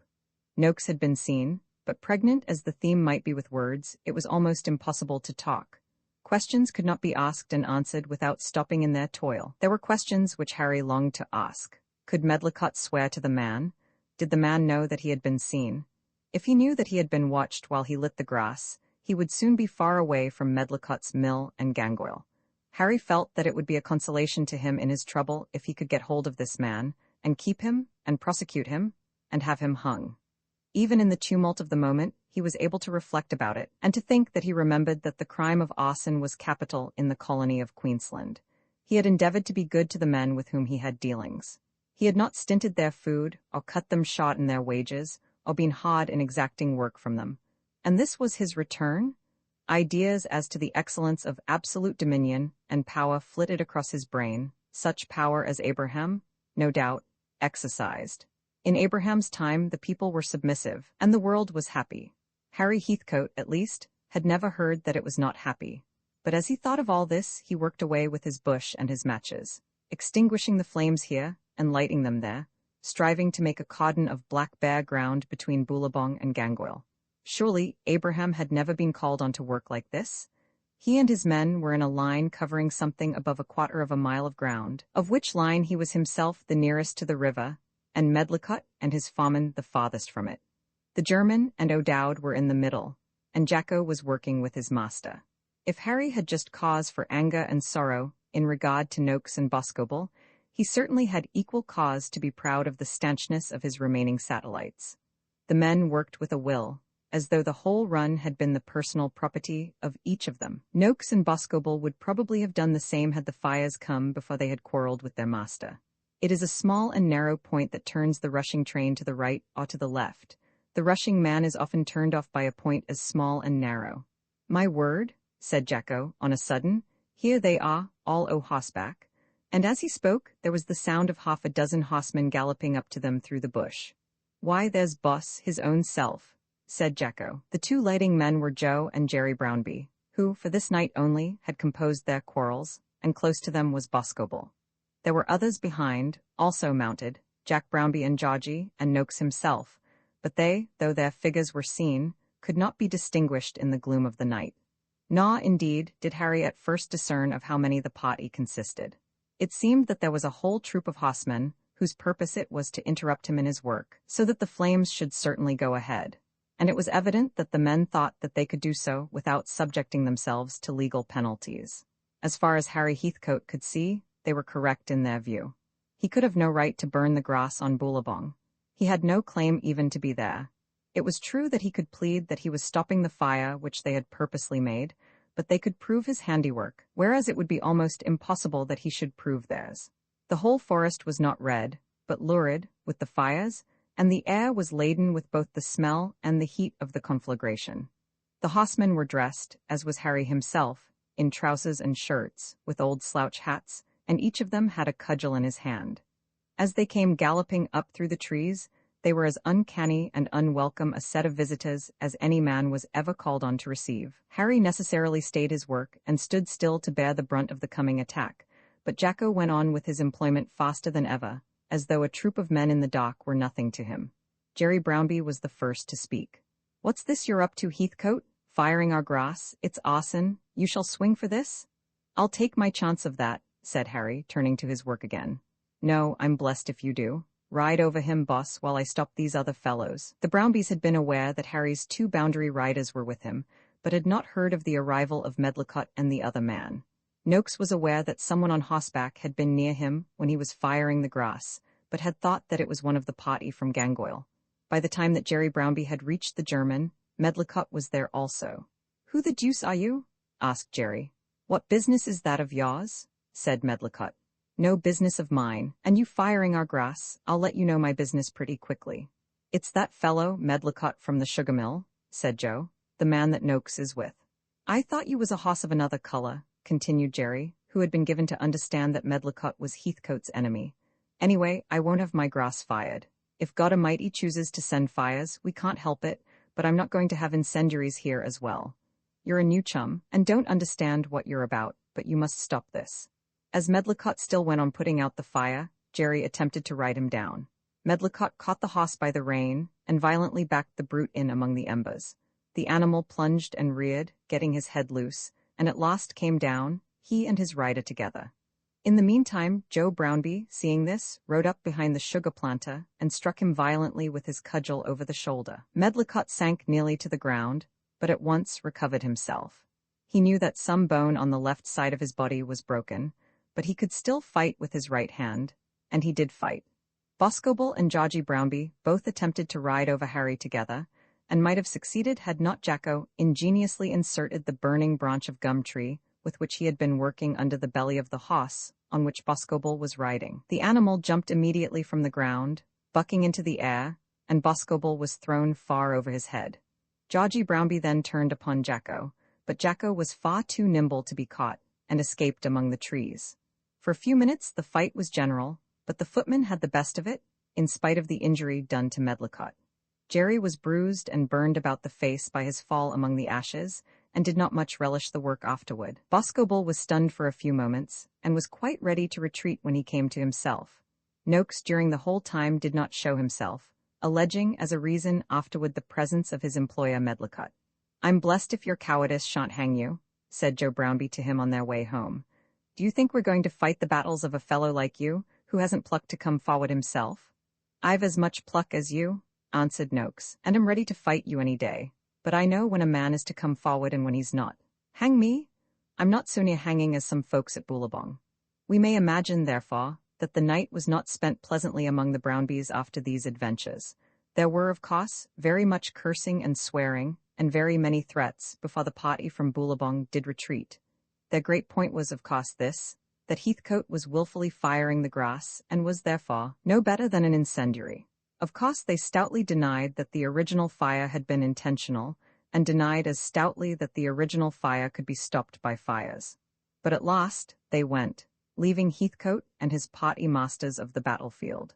Jerry was taken away in a sad condition, and in subsequent accounts of the transaction given from Boulabong, his fall was put forward as the reason of their flight, he having been the general on the occasion, and Boscobel had certainly lost all stomach for immediate fighting. Immediately behind the battlefield, they come across Noakes and Sing Sing, the runaway cook from Gangoil. The poor Chinaman had made the mistake of joining the party, which was not successful. But Harry, though the victory was with him, was hardly in a mood for triumph. He soon found that Medlicott's collarbone was broken, and it would be necessary, therefore, that he should return with the wounded man to the station, and the flames, as he feared, had altogether got ahead of him during the fight. As far as they had gone, they had stopped the fire, having made a black wilderness 1.5 miles in length, which, during the whole distance, ceased suddenly at the line at which the subsidiary fire had been extinguished. But while the attack was being made upon them, the flames had crept on to the southward, and had now got beyond their reach. It had seemed, however, that the mass of fire which had got away from them was small, and already the damp of the night was on the grass, and Harry felt himself justified in hoping not that there might be no loss, but that the loss might not be ruinous. Medlicott consented to be taken back to Gangoil, instead of to the mill. Perhaps he thought that Kate Dolly might be a better nurse than his mother, or that the quiet of the sheep station might be better for him than the clatter of his own mill wheels. It was midnight, and they had a ride of 14 miles, which was hard enough upon a man with a broken collarbone. The whole party also was thoroughly fatigued. The work they had been doing was about as hard as could fall to a man's lot, and they had now been many hours without food. Before they started, Mickey produced his flask, the contents of which were divided equally among them all, including Jacko. As they were preparing to start home, Medlicott explained that it had struck him by degrees that Heathcote might be right in regard to Noakes, and that he had determined to watch the man himself whenever he should leave the mill.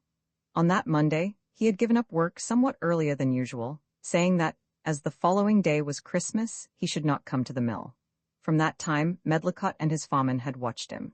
"Yes," said he, in answer to a question from Heathcote, "I can swear that I saw him with the lighted torch in his hand, and that he placed it among the grass. There were 2 others from Boulabong with him, and they must have seen him too."